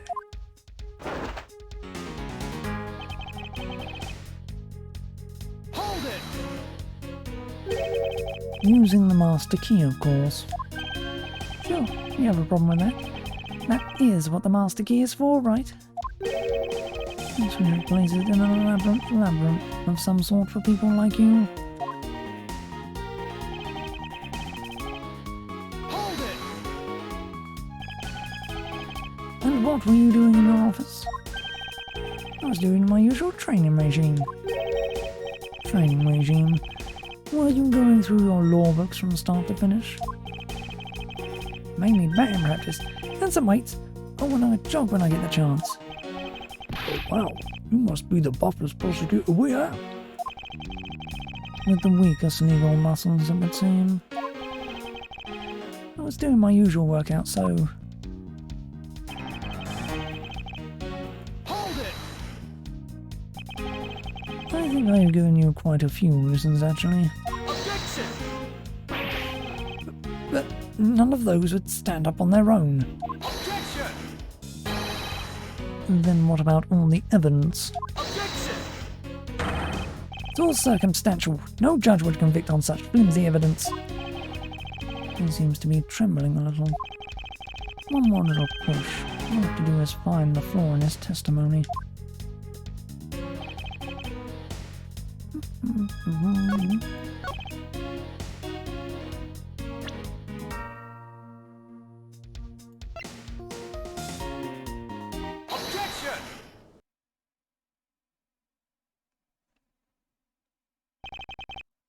That was a lie. What are you talking about? How was that a lie?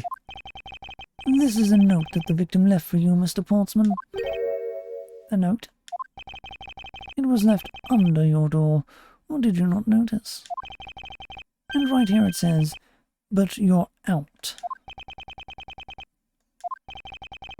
You were not in your room when the victim came to call on you. So then, where were you, and what were you doing? Ugh. Shall I explain it in full detail for you? You were busy snooping around in my room, the very room you had Miss Bride open for you. Objection! That's just nonsense. You have no evidence that I made the girl open your door for me. Oh, but I do. I have very decisive evidence. No way! This is proof positive that you had Miss Bride open the door for you.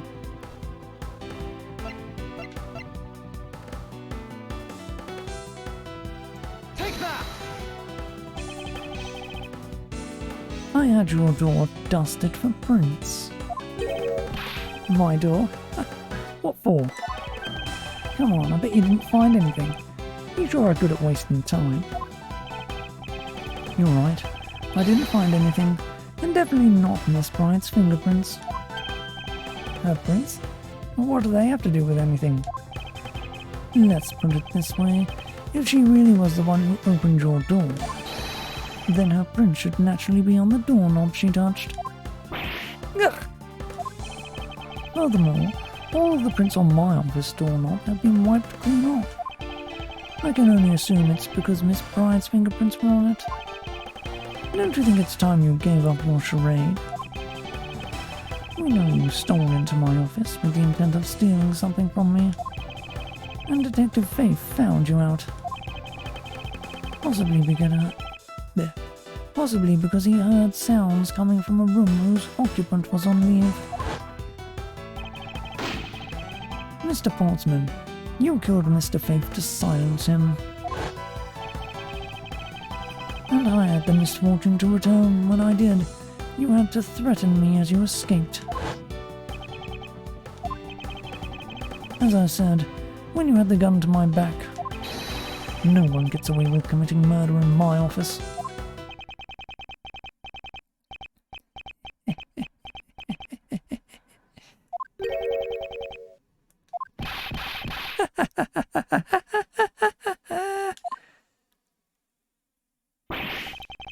And just what's so funny, pal?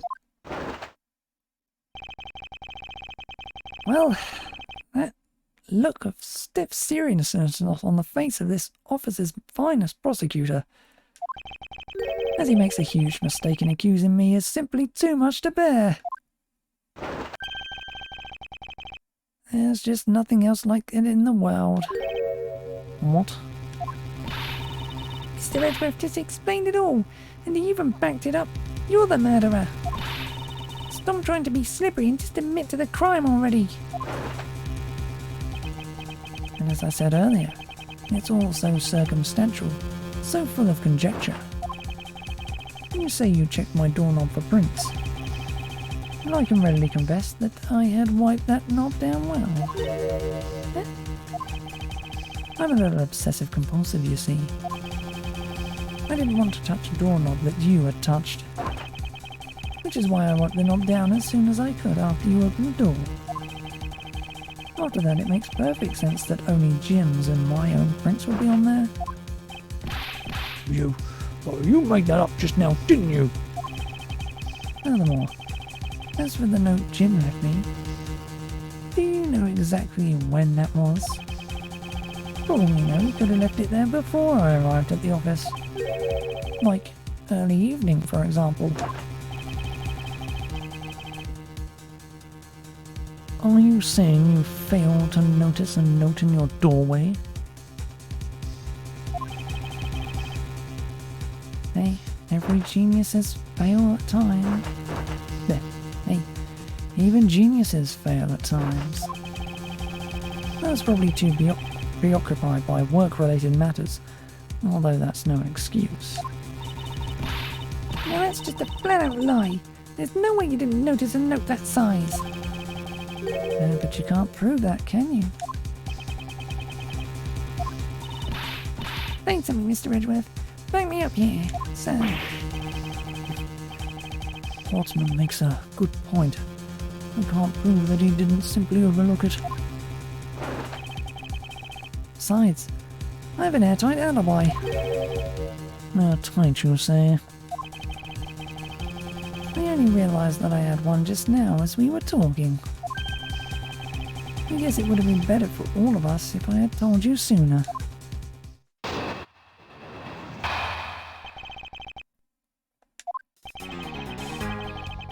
If memory serves, you came back to this office at around 2 AM, correct? And it was then that you had that unfortunate confrontation at gunpoint with the culprit. But at exactly that time, I was down in criminal affairs. Ask around. I'm sure the other detectives will corroborate my story. It's the perfect alibi. Do you really think it's that perfect? Like I said, I don't care. Ask around all you like. You'll see for yourself. Detective Gumshoe? Sir, yes, sir. I'll go check out his alibi, sir. Be right back. Mr. Edgeworth, sir, I think we're in trouble. It's just like Mr. Portsman said. The guys down in criminal affairs say they saw him at around 2 AM. You see? All of the evidence points to him being the culprit. And there must be a contradiction point in his alibi somewhere.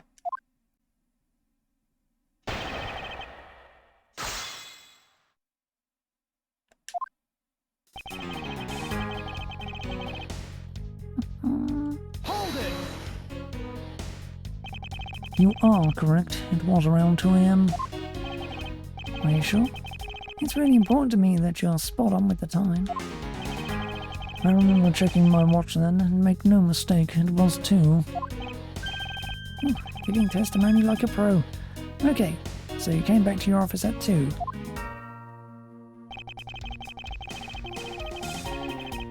Hold it! It is, as you say, however. Yes, however, you are the only one who claims to have bumped into the culprit.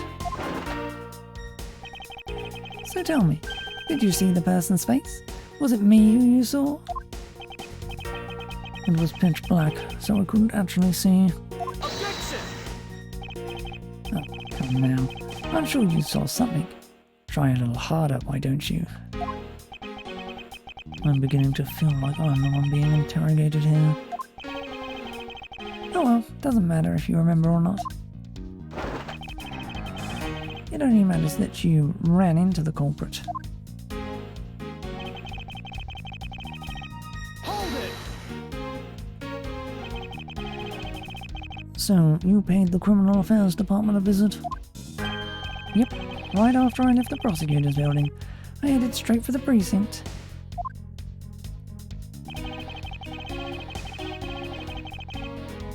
Hold it!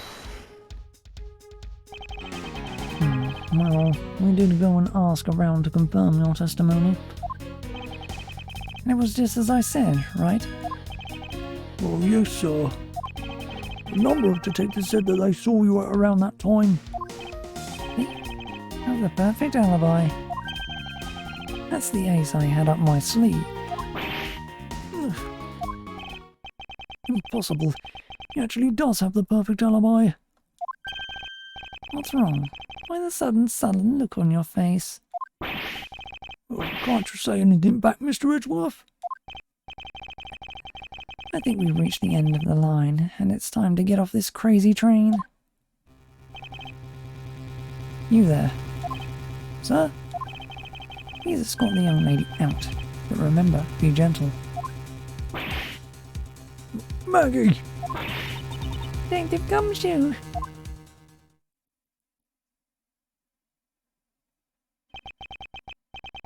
Is there nothing I can do? There must be a way to turn this situation around. Only I had a clue.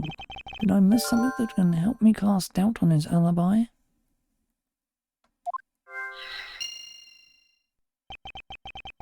I need to calmly think this through one more time, and with logic.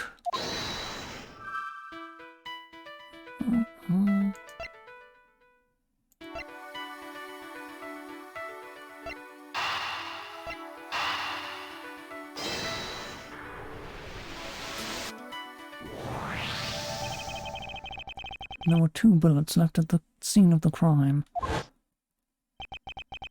One that robbed Mr. Faith of his life, and one that nearly robbed me of my jacket. However, the murder weapon only showed signs of being fired once, meaning that it is entirely possible that a second gun was used in my office tonight. Seeing as how the killer had to steal Mr. Faith's gun, I doubt the killer had another gun up their sleeve.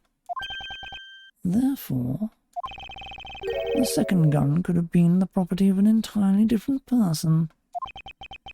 Which could mean that there was another person who paid a visit to my office tonight.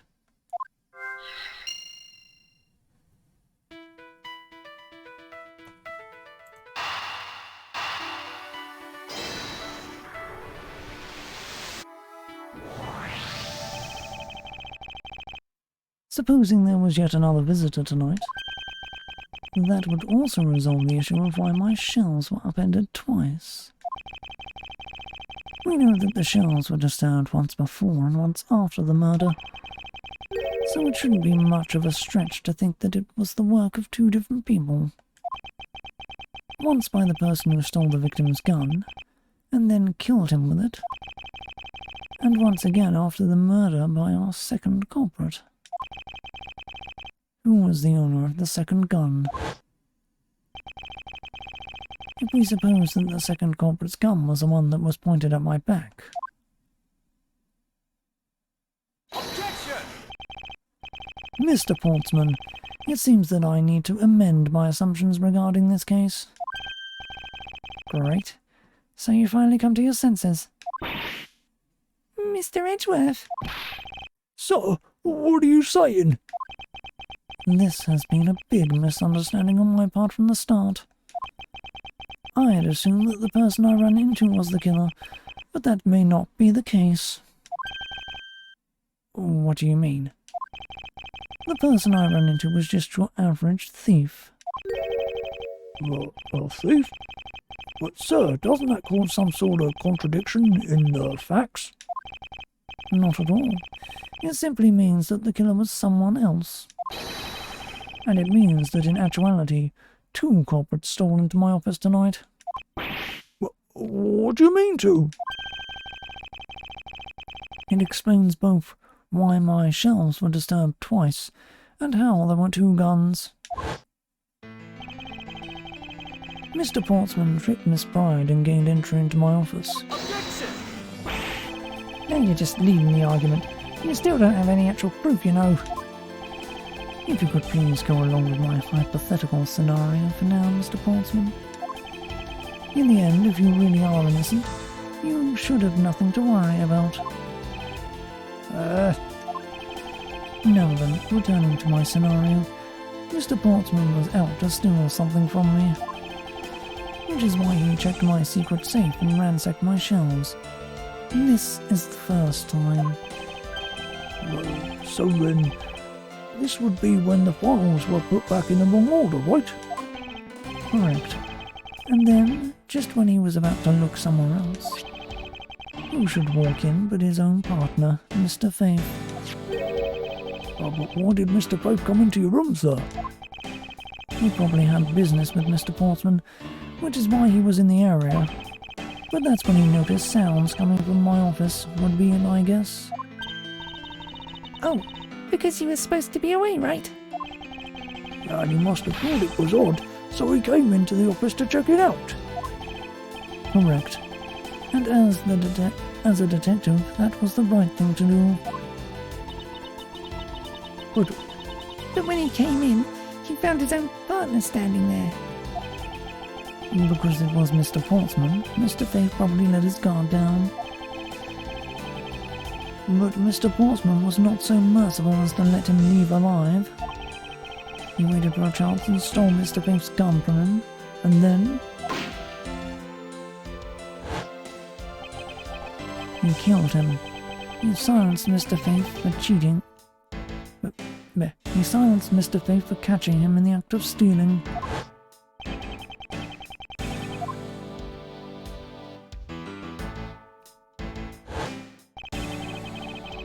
That was the moment in which the first shot was fired, the one that landed in my files. Following that, Mr. Portsman wiped the gun down and left it behind as he made his exit. He could afford to do that because he had also left the fake dying message behind. You're such a complicated troublemaker, you know that? Well, if things were as simple as that, then all would have been solved. However, there was yet another visitor to my room, and this is where it gets complicated. And there was another. A visitor, sir? Yes. And this other person's objective was also to steal something from me. Now then, even after Mr. Portsman left, the door to my office remained unlocked. However, this new visitor had no way of knowing that, and so they stole the master key from the security guard's room, and then entered my room and searched through my shelves. This was the second time they were disturbed, and it seems that they found their prize. The stolen zero file, right, sir? Correct. Only just as the thief was about to leave with the file, I appeared. The thief then threatened me with their own gun and made their escape. The second bullet was fired during that brief encounter. So the shells getting messed up twice in the two bullets. It was all because two different people were doing those things at two different times. Precisely. So, now do you see, Mr. Portsman? The person I met was just a thief, and was not in fact Mr. Faith's killer. Your alibi for the time frame in which I ran into the other person is now irrelevant. Because we now know that the murder took place during the first culprit's visit.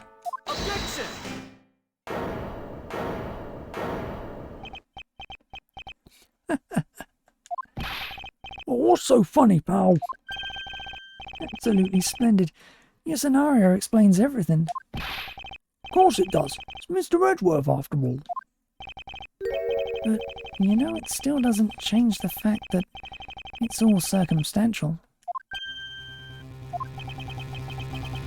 Supposing if, and that's a big if, your theory is right, it would indeed render my alibi, which has withstood scrutiny, mind you, irrelevant.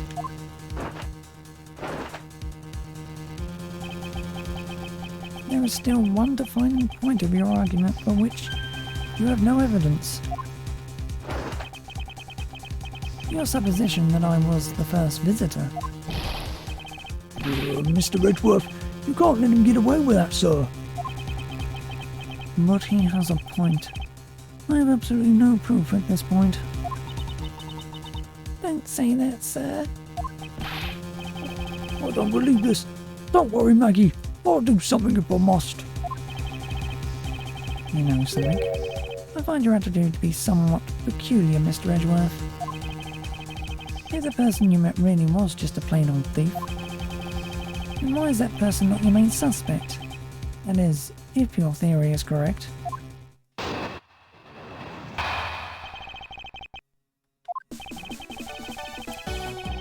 That thief you run into should be your real suspect, wouldn't you say?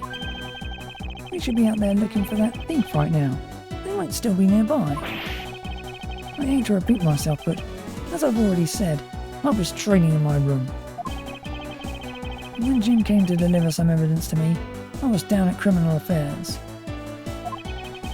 So I can't be expected to know what happened around here after I left. So, you think we should be out there looking for the thief? Of course, now isn't the time to be wasting time on dead-end discussions. Blech. I don't think it's all dead-ended. I find your alibi to be fascinating. Let's continue where we left off, shall we? I know he's lying. I know he was here at the scene of the crime. I just have to find a way to prove it.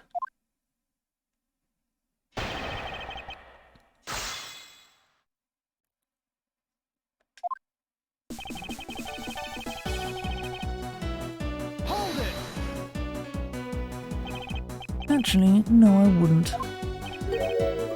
Why not? That's elementary. The dying message, of course.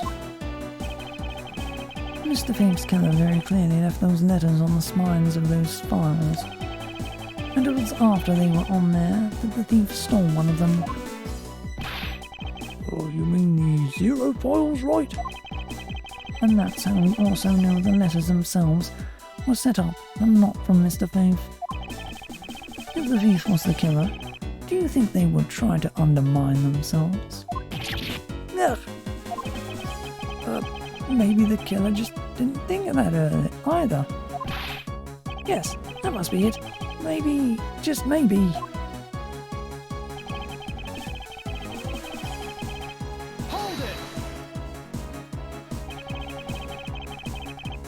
Once escaped, I highly doubt a thief would linger nearby. Well, you never know. Maybe they didn't get what they were really after. Oh, you talk like you know quite a bit about this thief. It's nothing like that. I have no idea about anything after all.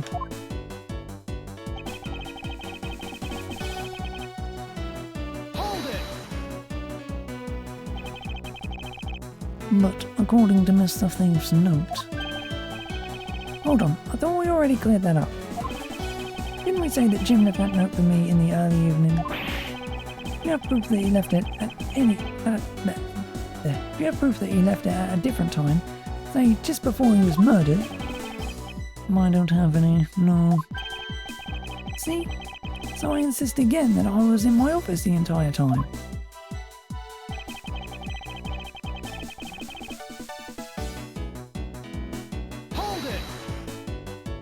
Ugh. Why didn't you go there with Mr. Faith? That's because he said he was tired and was going to take a quick nap. You know those sofas in the hallways? He likes to sleep on those. It's one of his habits. And what of the evidence he brought? Everything's related to yesterday's case. Just 2 items, a gun and a pendant.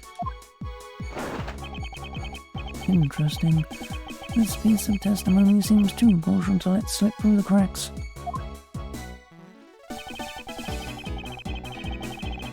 He brought me 2 items, a gun and a pendant. They related to yesterday's case. That are related... whatever. A gun and a pendant.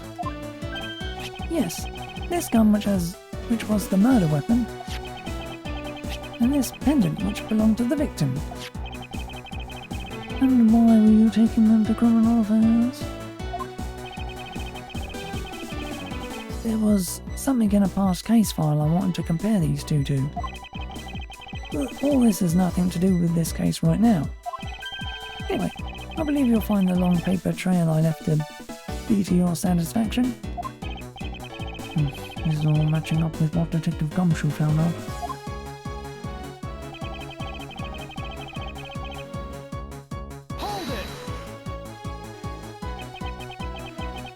can't expect you to know, can I? Nope. Well, I guess you can expect me to take a guess based on logical deduction. Oh, then let's see you deduce. Jim waited for me to leave, and then stole the master key, for the purpose of sneaking into your room, of course. And that's when Miss Bride caught him red-handed, and the murder occurred. It's all exactly as I laid out earlier. I know he's lying. I know he was here at the scene of the crime. I just have to find a way to prove it.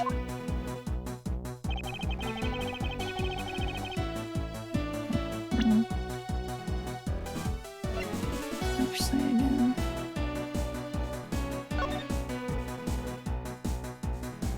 Three pieces.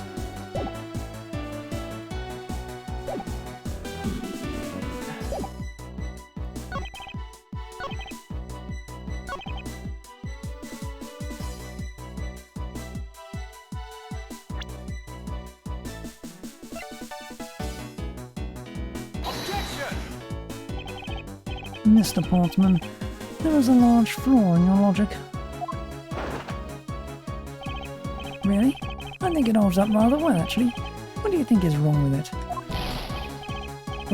Nothing, let's move on. Really?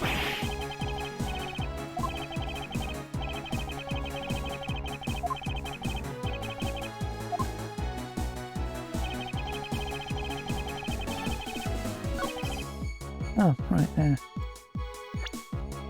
Oh,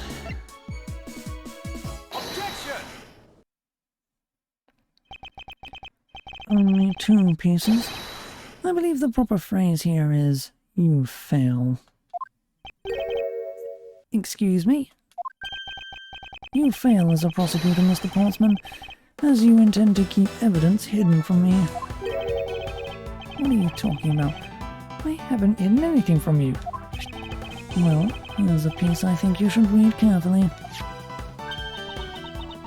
It says that Mr. Faith bringing 3 pieces. Yes, and this is the victim's real dying message to you, Mr. Portsman. I can't believe to get tripped up by simple arithmetic. Where is the missing piece of evidence? It's... You have it, don't you? Only the guilty would make such a face. Detective Gumshoe? You don't have to say it, sir. I've had the guy down from head to toe.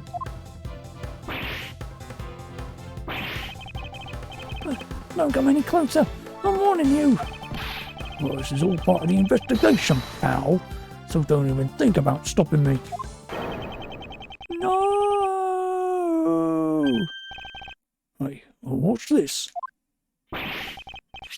You had this on him, sir. Despite what you said, it would appear that you do have something to hide. Oh, but why would he hide something like that? There's only one reason why anyone would hide the evidence of this caliber. Because it would unequivocally point to that person himself as the real killer.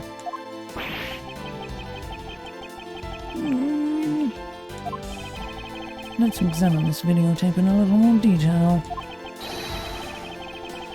For the section of the tape that will drive the last nail into his coffin.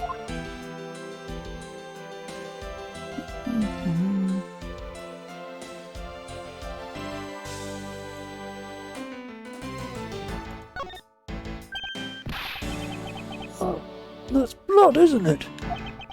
Yes, and I believe this is what the good prosecutor was trying to hide from us. This blood is still fresh. What do you mean? This might be Detective Faith's blood? No, you've got it all wrong. No amount of denial can save you. We have but to run a blood test to find the truth. You told us that you had received evidence from the victim earlier. Now you will tell us when and how did the victim's blood find its way onto this video. Yeah, it's totally suspicious. Was it at the moment of his death? Did Detective Babe have this videotape on his personage when you killed him? You know very well there's no way to prove that. Not even if we were to examine this tape for fingerprints? If I had to take a guess, I'd say that the only ones on here would belong to the murderous you and Mr. Faith. No, impossible. I'm...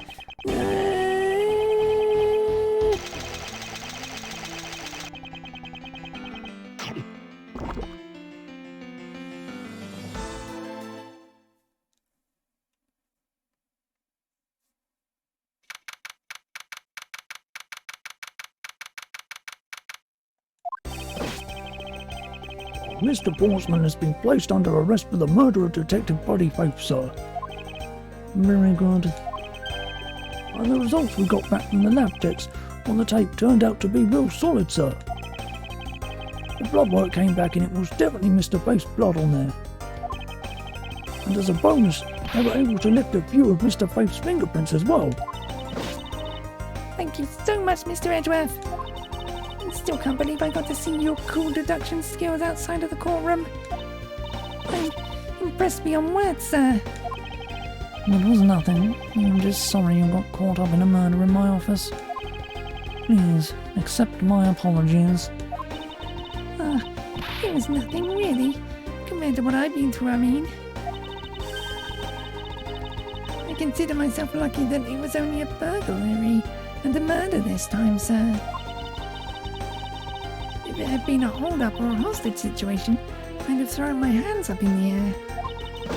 I think I'm finally rising from a goddess of misfortune to just an unlucky person. Something tells me we should have hired a different person for security detail. Well, you know something, sir. That Mr. Portsman really was one corrupt prosecutor. And why would you say he was corrupt? Well, I heard that there were a number of suspicious things related to his court cases. There's even rumours about how some of the evidence he uses is forged, sir. Forged evidence, huh? And they say he even decided not to prosecute a few cases for some really vague reasons. Oh, that guy was a complete disgrace to the entire profession. We never did get around to asking what his reason was for breaking into my office. Yeah, but whenever we got near that topic, he just clammed up. Although we can be pretty certain that he was to steal something. Well, this is just between you and me, sir, but there's a rumour that some sort of huge organisation is involved behind the scenes. Well.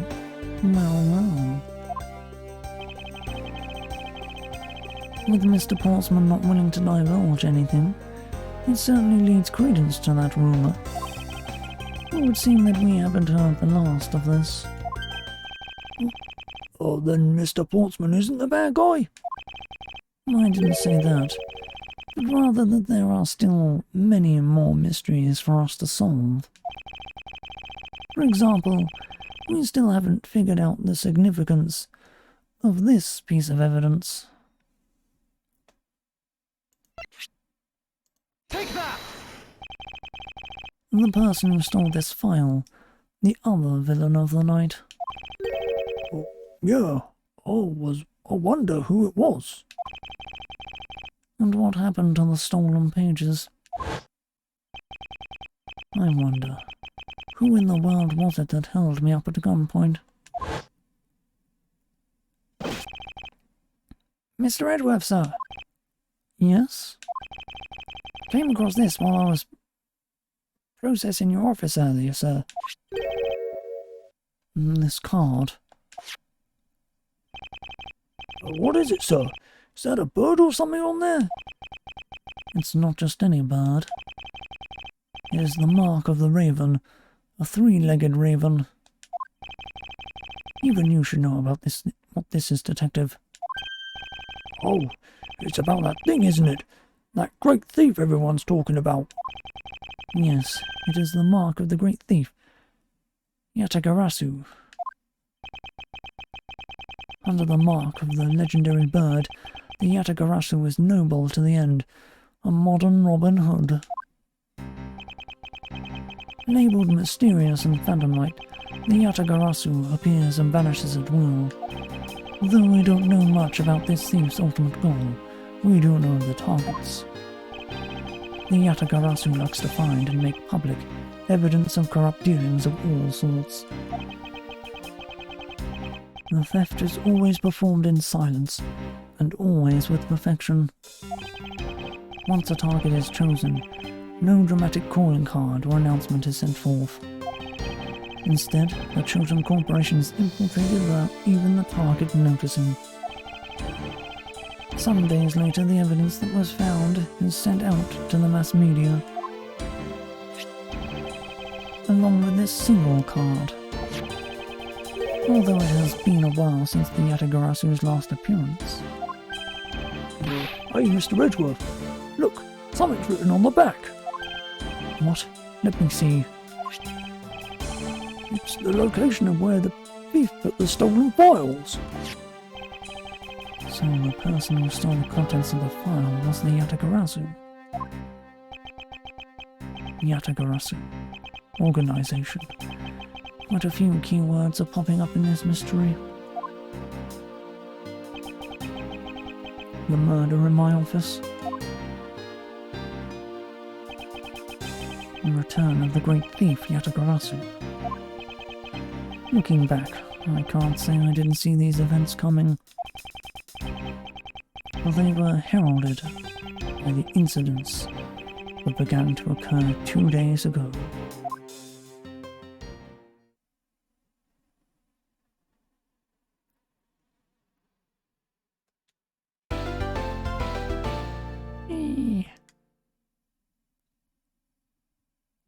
I never checked if I could save with this thing.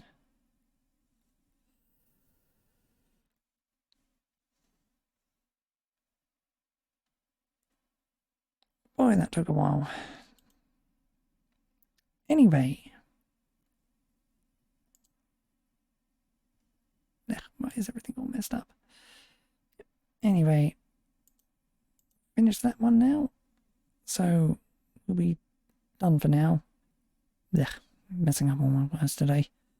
Anyway, that will be all for now. We'll be back with more tomorrow. Bye!